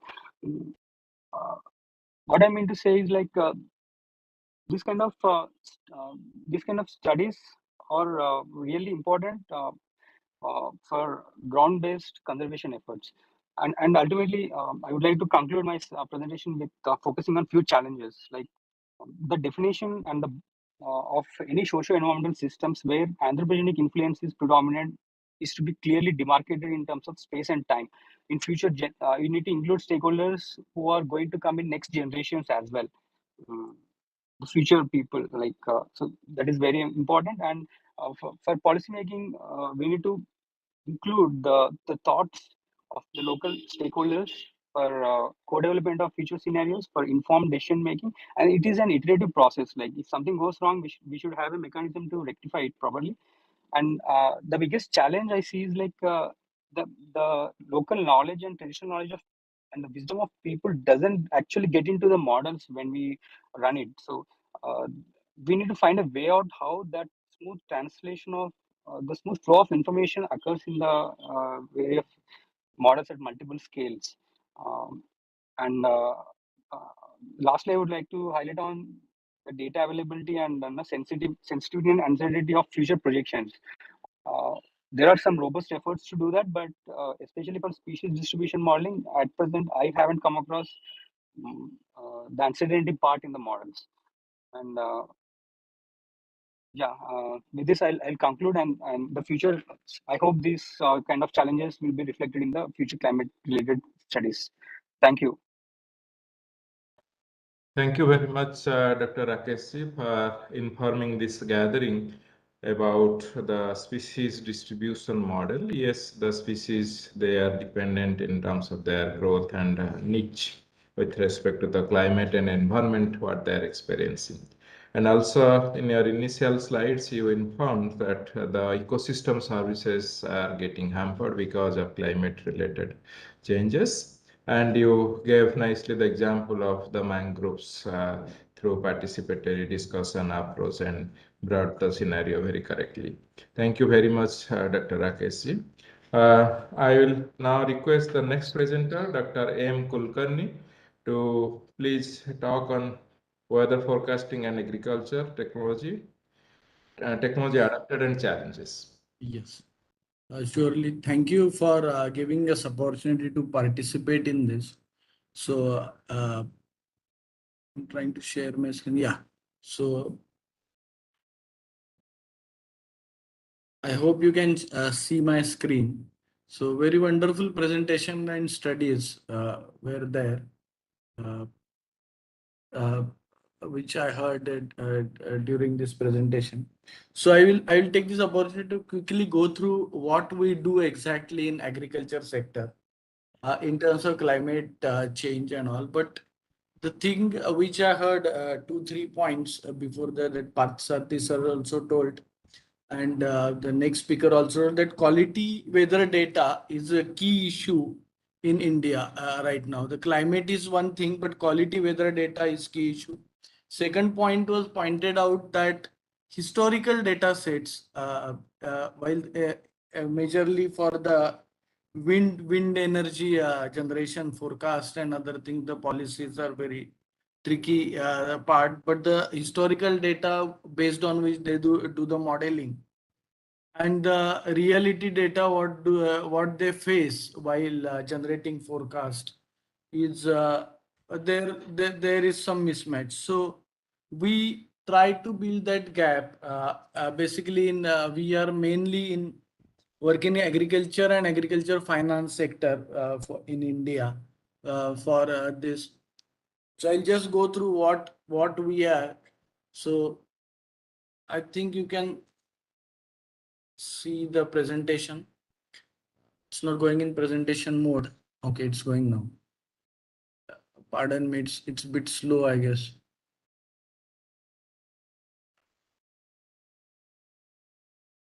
Somehow. Anyway, so the idea of our can you see my screen or is just blank what I see? Showing as blank right now. It went blank. Yeah. Wait a minute. I'll not. It's come. Actually, it's It it's may be displaying. network issue. Okay. So the presently what is happening is I'll not shift to this presentation mode, I guess. I'll just go through this PowerPoint thing. So farmer is getting lot.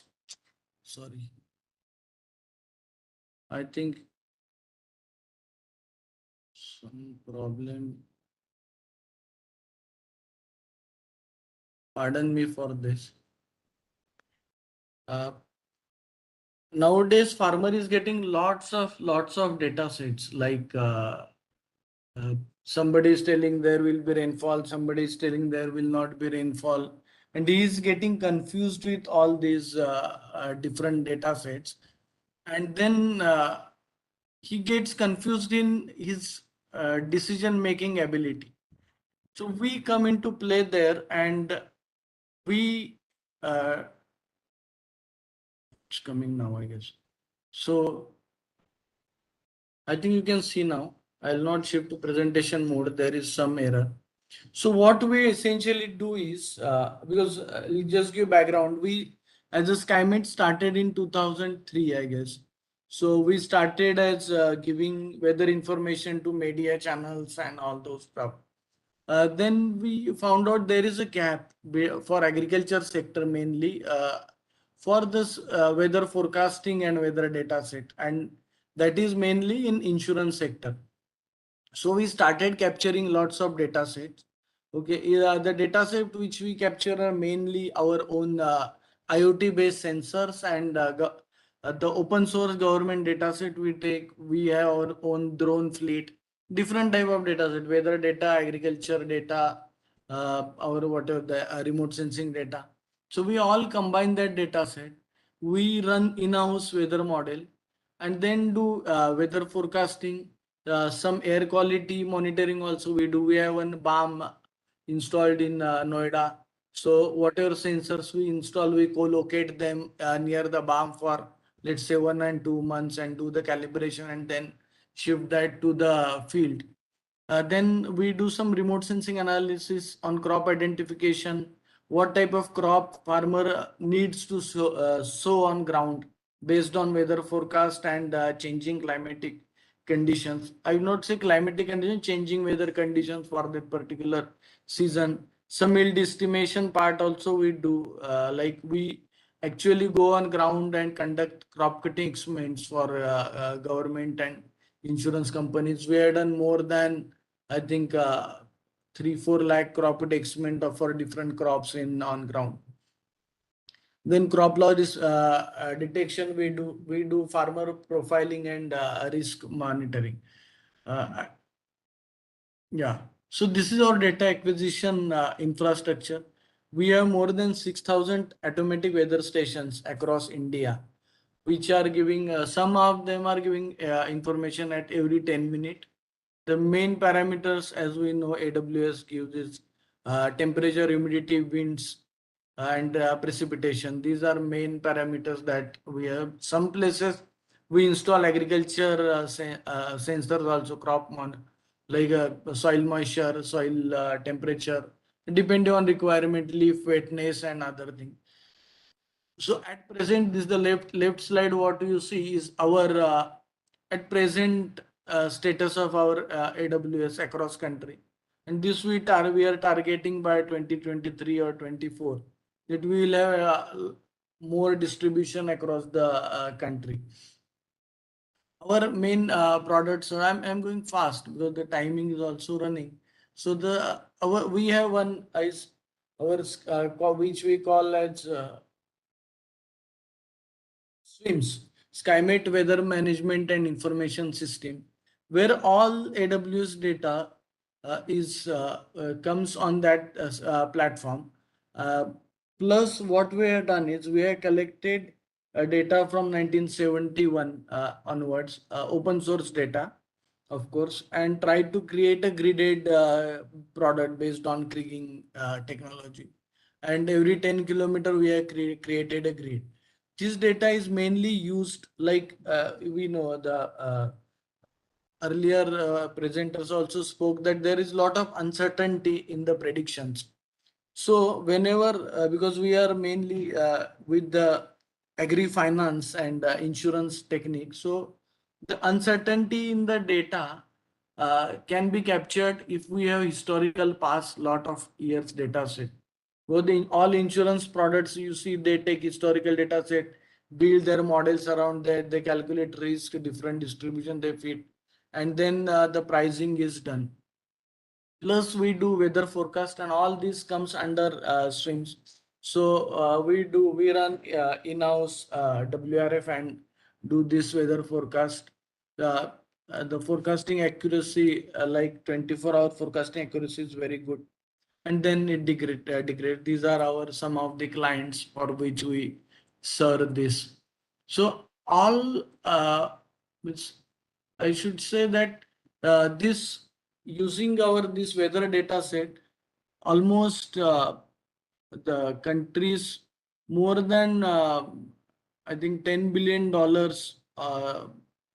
the claim is being settled, the insurance claim, cutting, crop insurance schemes claim is being settled on this data set. So, second product what we have is agriculture risk monitoring system. So we monitor the crop risk across the season. We have a field staff which maintains the AWS, and we have some field staff which moves across the field, take information, calculate. We have weather data, so we calculate different indices like SPI and those things. And then using this, we create a risk monitor. We have created a risk monitoring platform so that those companies who were taken risk in crop insurance, they can continue, because risk management has one part, monitor your risk or monitor your portfolio is one fundamental part, how that is progressing. So for that they use this tool which we called as ARMS, agriculture risk management system. So in which we do lots of field surveys, get data set, and put this all data set is collected through mobile app, and then that is displayed on a web portal. So this is another our product. We have our ARMS banking module. I would like to talk on this. So like if I want a loan, you want a loan, then we have one score which is checked by bank, which we call a CIBIL score. Okay. But for farmers, in rural part, they don't have the CIBIL score. If some banks want to get agriculture loan or rural loans, then those people, the person who are there, they don't have this credit score, we say like CIBIL. So what we did, the graded data set which we created using past historical data, then lots of the satellite data sets are available from I think last 30 years. So that we combined all that together. Plus we have agriculture census. Government of India conducts the census in every 10 years. And that also a lot of information, demographic information, the area information, irrigation information. Though we all try to combine all that together. Plus we have the cyclone data sets, flood data sets, flood maps, we have earthquake maps. So we try to combine those all together and created a village level risk score. So while giving loan, bank can take that and check whether they can do aggressive lending in that particular area, or whether it is feasible that should not go to their NPS and all. So for that they use this or banking portal. So this is for area identification. Second thing what we do, because this government is very fast in digitization, in some states in India have digitized their cadastral maps. Like if we go in field, if we go online, we can get the actual cadastral information. If we enter Khata Kasara number, we get owner details and all. So we procured cadastral maps from various sources.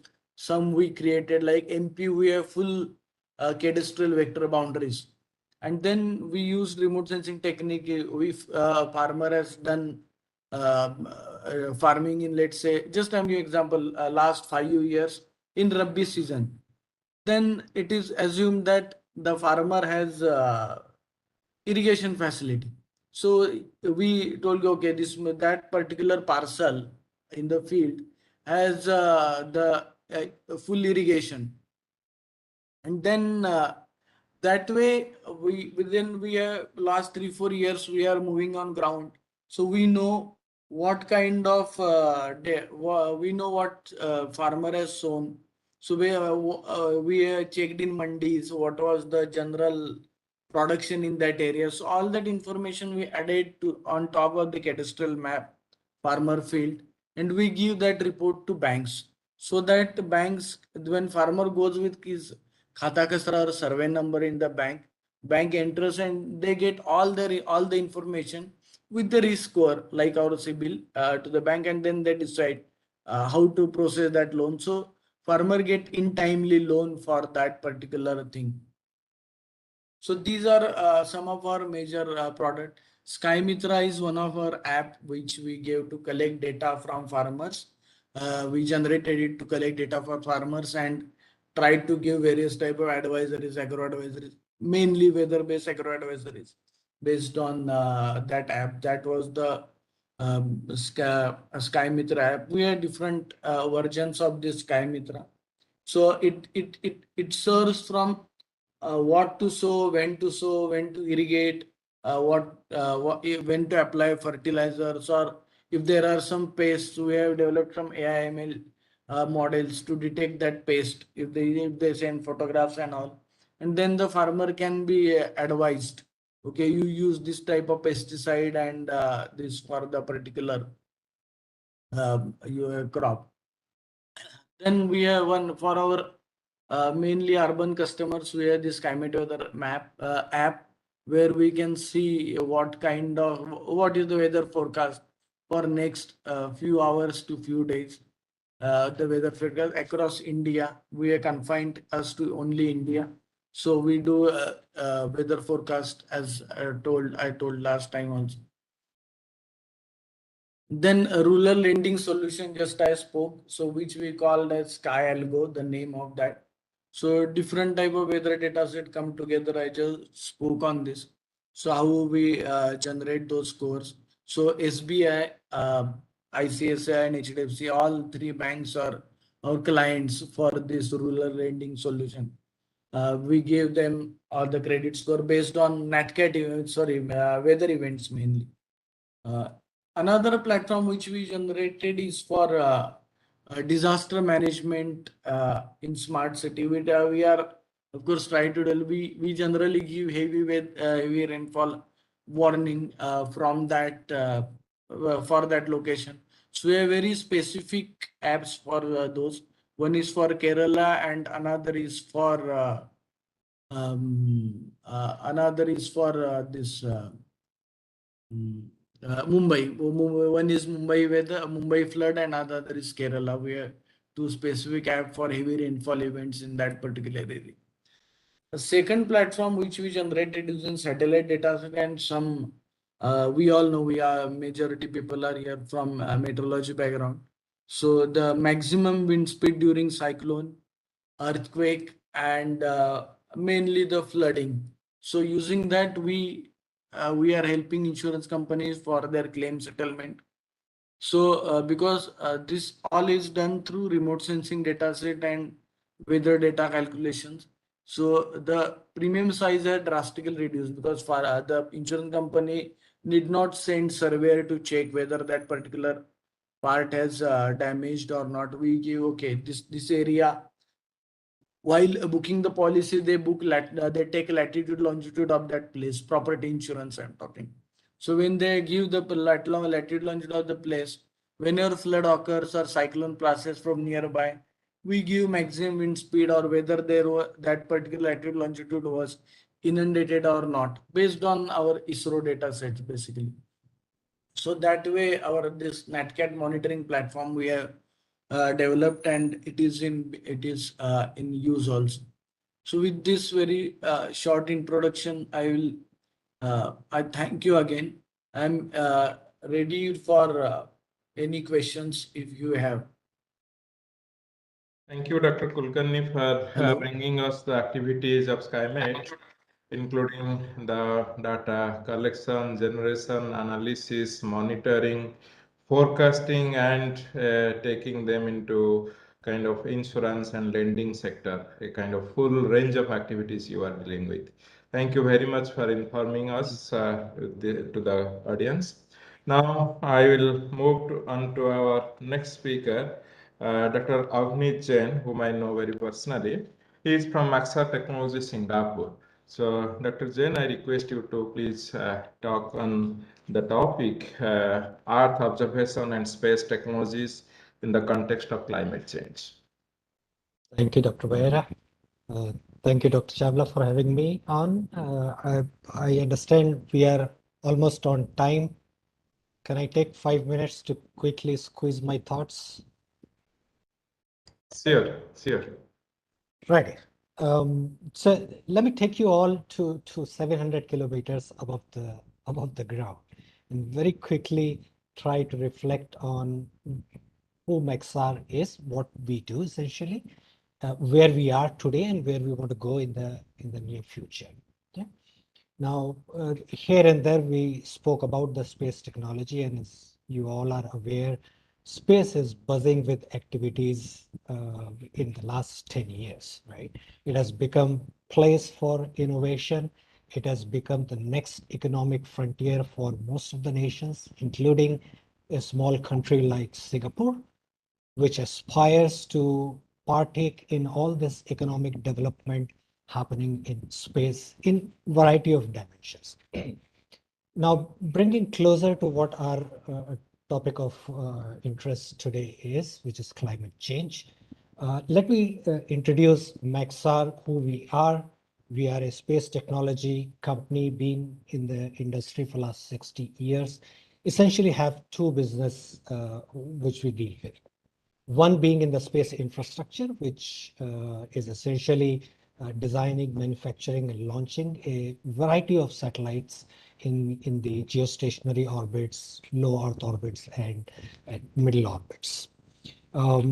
These satellites range from communication satellites, weather satellites, and Earth observation satellites, both in the microwave as well as electro-optical range. Now, the other part of our business is essentially related to extracting or collecting the data for Earth intelligence, which means that we own and operate our own constellation of very high resolution satellites, which has been in the orbit for the last 20 years, which means we have been collecting this data for last 20 years at the highest resolution possible from the space platform. Now, the industry has moved drastically since the commercialization of the space, where a private equity is coming into the space sector, which is bringing the innovation and the speed acceleration to which we can deal with all the climate-related topics that we discussed today. So today, Maxar operates 4 very high-resolution satellites, but by next year or middle of next year, we would have another 6. So a total capacity of 10 very high-resolution satellites in our constellation. What it means for us is essentially mapping the whole world. And when I say whole world, it is unimaginable for most of us because we don't understand exactly what whole world means. Dr. Behera, you showed some charts which included global pictures on net productivity and the biodiversity and all. But what essentially it means is 140 million square kilometer of land mass that we are talking about. It also means that we are talking about tens of petabytes of data to deal with. Now, with such constellation, which is just, I'm talking about Maxar's constellation, we're talking about collecting the whole Earth 2 or 3 times in a year at a resolution which is unprecedented, which is 50 centimeter and better. Now we are getting scale, we are getting the details, and where we are moving in the near future with the new constellation is the revisit or frequency at which we will be refreshing the Earth to monitor the changes, the subtle changes, the long-term changes that are happening. Now, these are very incredible developments and revolutionary in the sense that the amount of data that will be pouring off the space to the ground, it can kill any data center, and it's not going to be easy to handle this kind of data. And just to reflect on what I'm trying to say, just very quickly going to share one chart here. Let's see if I can give you a sense of what I'm talking about. Do you see this this 18-wheel truck here? And so this is a satellite picture of our headquarters in Denver, Colorado. Now let me just zoom in and show you what I'm trying to show you in terms of the amount of data that we are trying to deal with. Here you see this is a 18-wheel truck. It's a big USB drive that we are talking about. It's called a snowmobile from Amazon Web Services.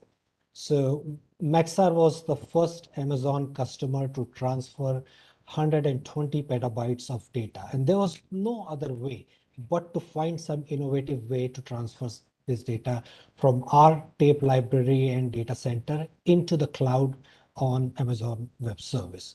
So this was the first of its kind of a data transfer in 18-wheel truck drive to bring it to the cloud. Now, why we brought it to the cloud is essentially when we collect the data, huge amount of data, getting it in the hands of the climate change experts and other users who require this data and information, it's not an easy task. There is a huge heavy lifting that is required. And so bringing it onto the cloud and bringing the machine learning and deep learning technologies together next to the cloud enable us to do wonders in scaling the problems that we are trying to solve.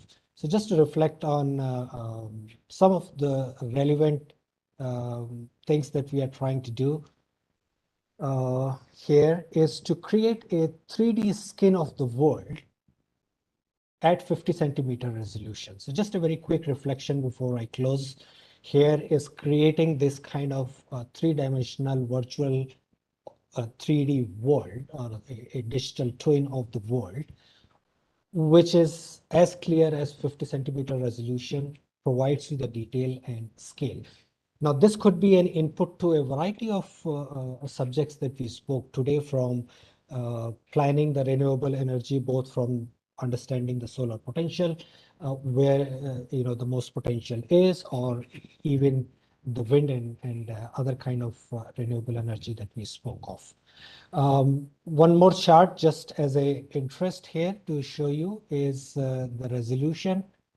And so our resolution is high enough for us to understand things on the ground in details. And this is a chart showing the solar panel installation.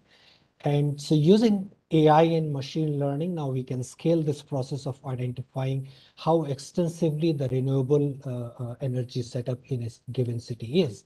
And this is an example of doing this exercise in Manila, where almost like 1 million buildings were scanned to find where the existing solar panels are. And this is just a quick reflection of using both crowdsourcing methodologies and AI and ML to quickly identify and understand how much more renewable energy prospects and potential exist in a given urban landscape. So with that, let me close the topic down. I don't know if we have time enough for a panel discussion, but we can continue if we require. So let me stop it here.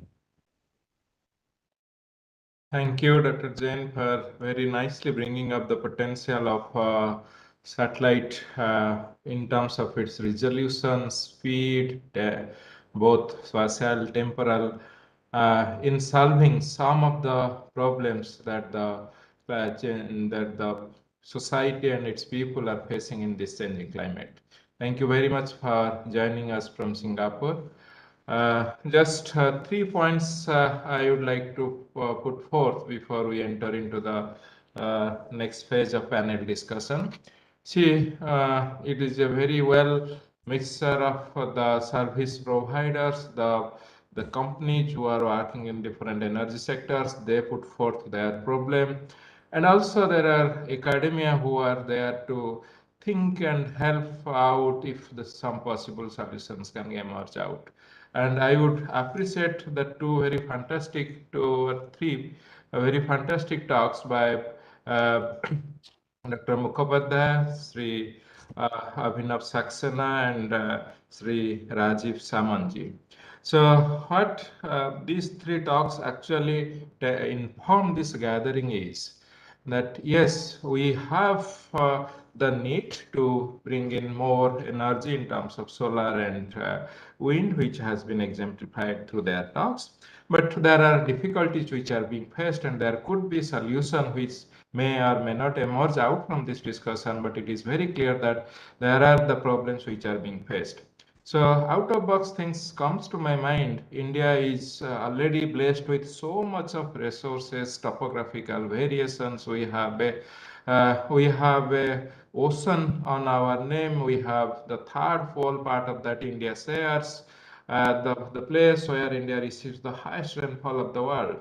So why these problems, like if we say that we are not getting the right thing in terms of the solar energy, there could be a solution. Maybe we can look for the height. We have the altitude with us in terms of Himalaya. We have the sea or ocean with us, or we can think differently. So just one thought to which provoked my mind to share with you guys. And second is the amount of information what is being generated by different service providers is really very enlightening and threatening. Actually, we should take advantage of using them and should see how they can be best utilized to get better temporal and spatial resolution in terms of our model forecast.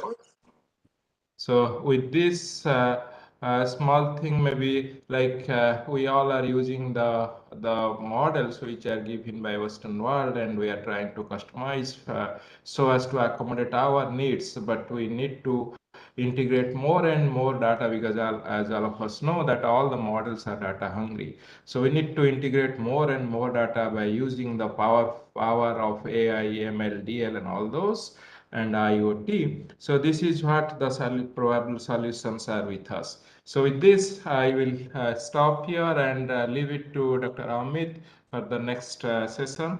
And thanks for the opportunity, Dr. Amit. Thank you so much, sir.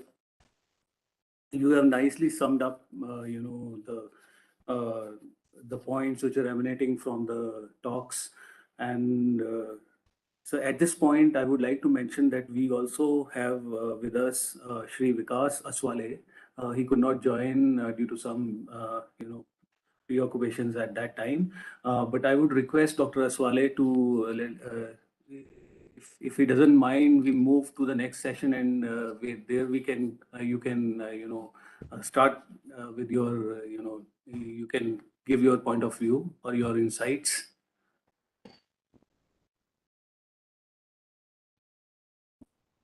We cannot hear you, Vikasji, we cannot hear you. Yeah, so we can move to next topic. Thank you. Thank you. So our next session is a panel discussion. I know we are running, quite late. We were supposed to end it at 4, but panel discussion is as a follow-up to the invited talks is very important. So we will go for a short panel discussion. So I would request Dr. Mukhopadhyay to please coordinate the panel discussion, and please try to finish it within, I would say, 10 to 12 minutes. Yeah, sure, Dr. Amit. So I think we have already talked a lot, and because you have not talked so far. So first we will go to, before that, who are the panelists actually? Can you just tell Dr. Amit? All the speakers, all the eminent speakers are good, the panelists. Okay, good. So we start with Vikas. Because can you just give your opinion? You have heard everyone. Yeah, yes. So basically, I will start with Mr. Rajeev Samanth. He mentioned about the problems which wind industry is facing regarding it may turn into NPA asset. I would like to add something to what he said. So basically, whatever assessment done in wind industry is based on historical data. And due to climate change, we may not expect that whatever climate is observed in last 20 years will remain same in next 20 years. And basically all financial modeling, everything is done on the basis of historical data. And in case there is a climate change, like what we observe, drastic drop in winds in 2020. So if that is repeated again and again, then it will be a troublesome thing for wind industry.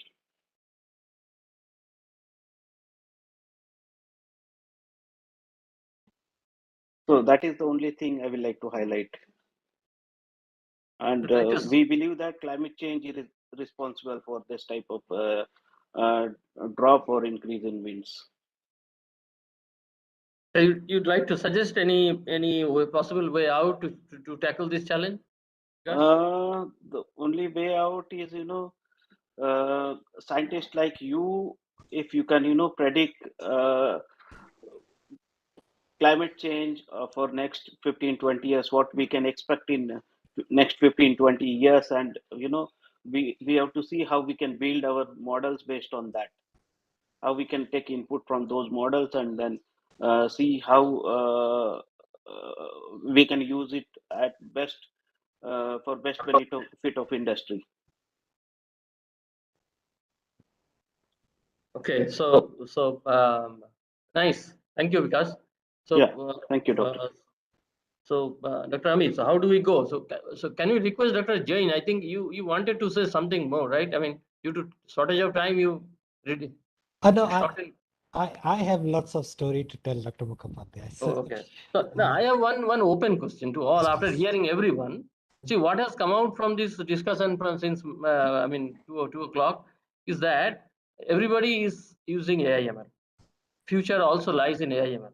At the same time, AIML currently doesn't take into account the climate change because being a data-driven technique, the past data doesn't include the climate change signal, basically, right? So now, if we really want the future to lie in AIML, at the same time, everybody is realizing this, the demerits or deficiency of AIML. Can anyone from this August speaker suggest what is the possible way out to break this deadlock of climate change and AIML? What can we take forward? What message? Abhinav, can you suggest something? Yeah, I think there are two parts to this question. One is the unavailability of changing data. So there are established techniques available within the purview of AIML where you can prepare models with very little amount of data. There are synthetic sampling techniques that can help you generate. Voice is breaking, Abhinav. Yeah, so I'm saying that there are techniques available. Voice is not clear, Abhinav. Let me just disconnect and join again. Yeah, Makaran, can you suggest something? Go ahead, please. Sorry, it was muted. So when if there is no data set available, no, we can say right now, as we all know, AIML it's like this. I am a lazy person. I have 1,000 pages book, which on each page I have 1,000 different photo. I'm talking about the page detection, 1,000 photographs. I'm lazy person. I written an algorithm which will find out which is that. So right now the AIML status is that all we should accept. It cannot bring the stars down. So AIML has nothing learning component. It is just a searching algorithm. Whatever we see in movies will take a long time. That it will learn, computer will learn from mistakes and all. So in till that, what we do in insurance, no, we generate synthetic data sets. Like we generate different, like in weather models or what you do, climate models, you perturb initial condition and generate a lot of this. And then that data can be used for AIML for generating different scenarios or testing different scenarios. This can be done. Good point. Good point. Yeah, I appreciate. I have one submission also to great institutes like IITM, IMT. Whatever, because you see, sir, the whatever means I tell it everywhere. I have seen you from my when I started my MSc in meteorology. So till then I was seeing you all. So more people look to the data sets, no, more information will come out. Absolutely. So whatever the models, because companies, small companies like SkyMate and all, we don't have the capacity to get those machines, run those models and all. So whatever models are being run, no, the data, if it is kept in public domain, the data may be very little, only precipitation, monthly precipitation, whatever, the model, the output, then all more information will come. The students, I'm not talking on from private company perspective, the students from different universities can take that data, do something. One out of 1,000 might come with some good analytics on top of that. So that was my submission to this. Thank you, sir. Very good, Magaran. So I like both of your points. So first point is what you were trying to say is that generate synthetic data with climate change signature, right? That's Yes, what sir. you were trying to. Yes, Yeah. sir. Good. That's a good point. And the second point, what you said is that availability of data. So now, just for information to everyone here, okay, and your students or your organizations. So see, in IITM, we have a 20-year, 12-kilometer global model hindcast sitting here, okay? Okay. And which is which is freely available to anybody, any citizen of India. Only if somebody is using for commercial purpose, there is some conditions. If it is for research purpose, absolutely free. In NCMWF, similarly, there is a IMDA reanalysis data. You know, that is also for, I think, 20 years, okay? 12-kilometer resolution, freely available. Just have to register and download. Apart from this, you can just log into TIGI archive, ECMWF, go to TIGI archive, and you will see every day in near real time, twice in a day, 0 UTC and 12 UTC, the 12-kilometer ensemble, 21 ensemble models 10-day forecast is available. And India is one of the country among all the ECMWF, this thing, other centers, which has regularly this 0 and 12 UTC, ensemble forecast available. So data is absolutely freely available. No issue at all. Absolutely. So one thing, the climate projections data also, if that also is available, yeah. Somewhere, yeah. Products is available. Now the government is going with this digital lending very fast. So RBI is bringing in policies. All banks come and ask us, we want next 5 years climate forecast. We all know there is uncertainty, it might be wrong and all. So they have cope up how they can live with that. So for that, many banks might need those data sets.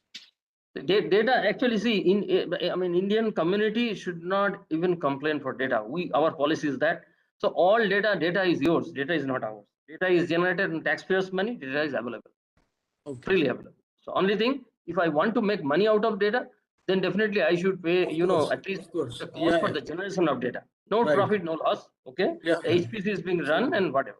That's all. So, but data is available. Take this message out everywhere, loud and clear. Sure. All the data, particularly for Indian region, with Indian data, Indian satellite, Indian AWS, Indian radar assimilated, the data is freely available. Okay, very good, Magaran. So, Abhinav, you're back.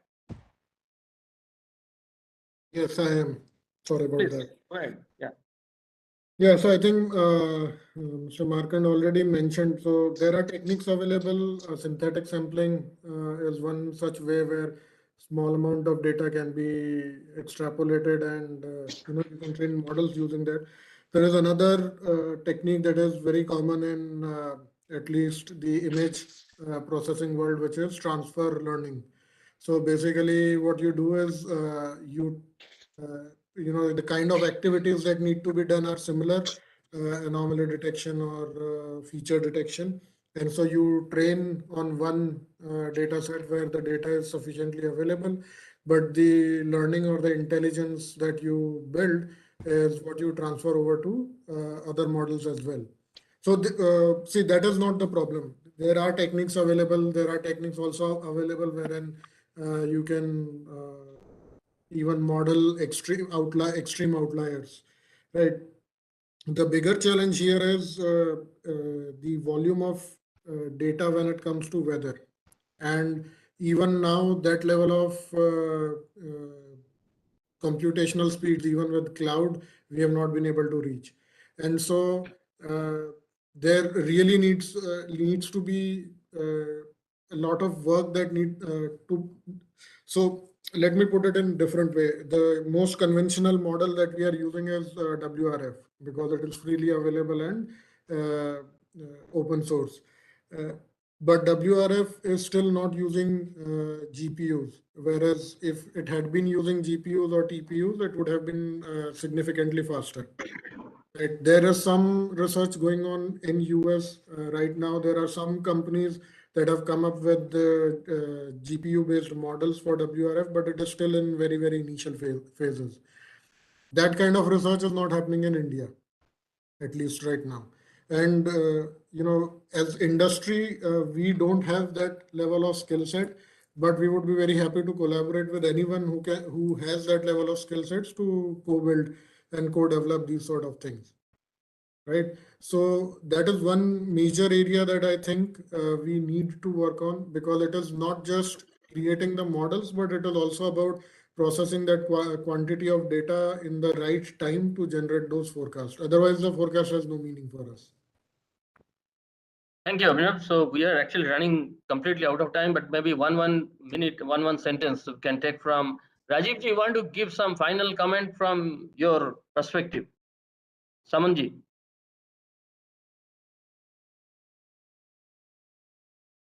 Possibly he's not there. So anybody else? Dr. Rakesh, you want to say something? Is a final comment?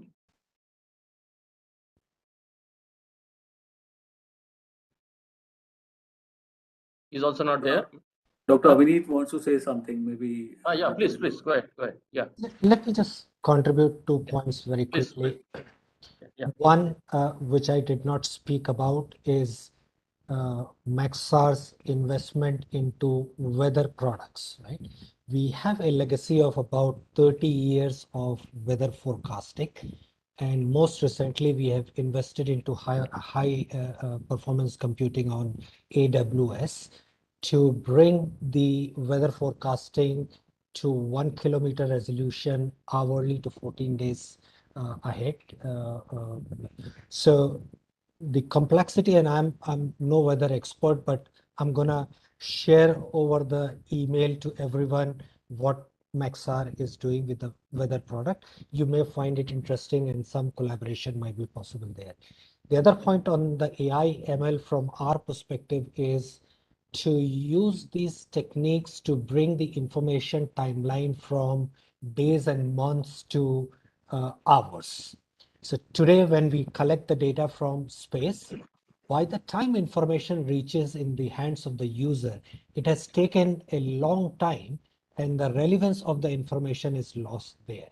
So for us, AI, ML, and deep learning means if we can identify a problem in the space itself, and just to give you a very quick example, if you can identify where the aircrafts are, where the motor cars are, where the ships are, just as an example of detecting these objects from space in space itself, then a huge amount of overhead that by bringing the data on the ground and running all the machine learning and algorithms will be reduced. And that's where we are going with collecting the data multiple times in a day.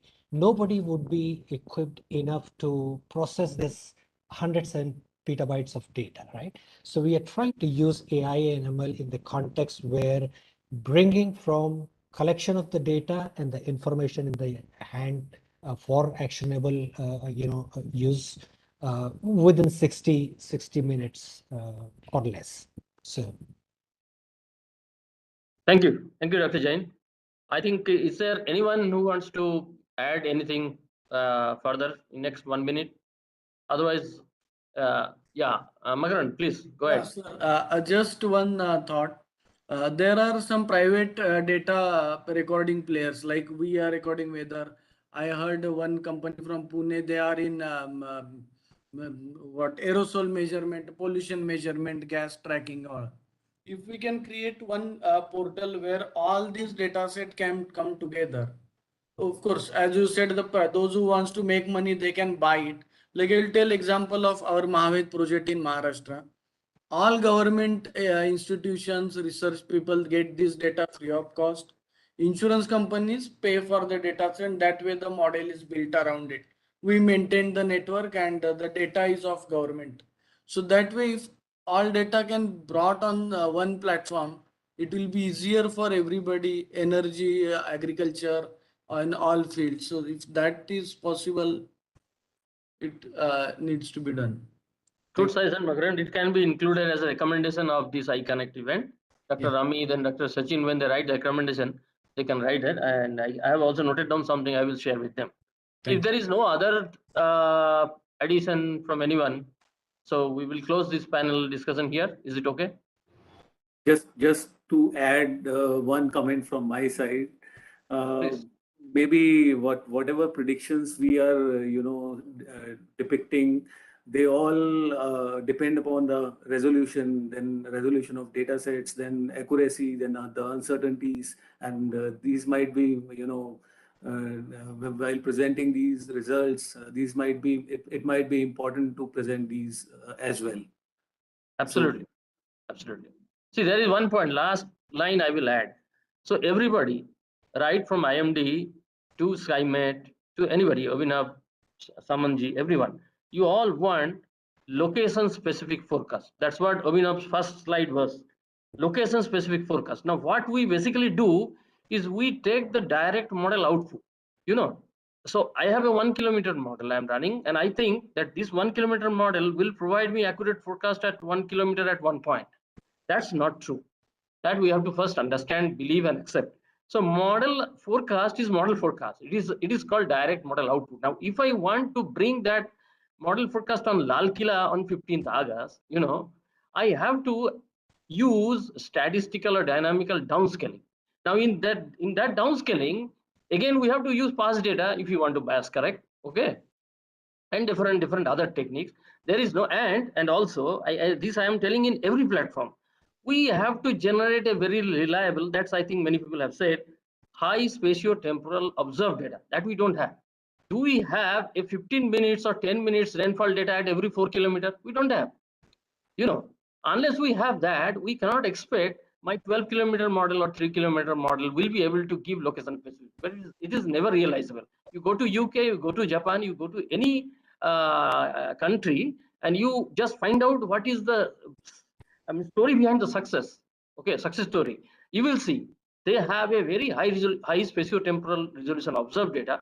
Based on that, they are downscaling this direct model output to a location and getting the results. So one of the tasks that is lying, stakeholders also can do. Avinav can set up a high resolution data over Gujarat, for example. Vikas can generate a high resolution data over his area of interest. Like that, different stakeholders, private stakeholders can invest for their own interest to make the direct model output which we are giving, to make it more meaningful for their farm. What I mean, Samanth was telling farm, and then you don't have to behave like a farmer. No. Anyway, I thank you, Dr. Amit, Sachin, everyone, Dr. Vera for nicely conducting the session, very nicely. Thank you all. Thank you so much, Dr. Mukhopadhyay. Now I invite Dr. Gayatri to give a vote of thanks. And I would also request all the speakers to please turn on their camera so that we can have a screenshot of the. Yeah. Hello, everyone. I'm Dr. Gayatri from IITM Pune. I, on behalf of the organizers, extend my hearty vote of thanks to the director IHBT, Dr. Sanjay Kumar, who spared time from his busy schedule to grace this occasion. We extend our gratitude to all the invited speakers. Today, we had an opportunity to hear your thoughts and ideas, and this will surely be going to encourage our young generations dealing with climate change studies and adaptation technologies. We thank Dr. Behera and Dr. Mukhopadhyay for chairing the sessions. We thank all the participants and audience for making this event successful, and we hope they are benefited.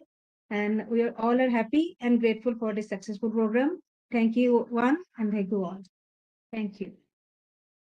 Thank you. Thank you. Thank you so much. Thank you so much, Gayatri. Thank Yeah. you everyone for being here. Thank For this was a the two sessions were packed with a lot of ideas, a lot of insights, and we would like that we will try to form kind of minutes from these sessions and we'll definitely will provide some kind of recommendations from the event. Thank you so much for being here Thank you. for accepting our invitations, and thank you. I'm really thankful to all of you. Thank you. Thank you. Thanks a lot.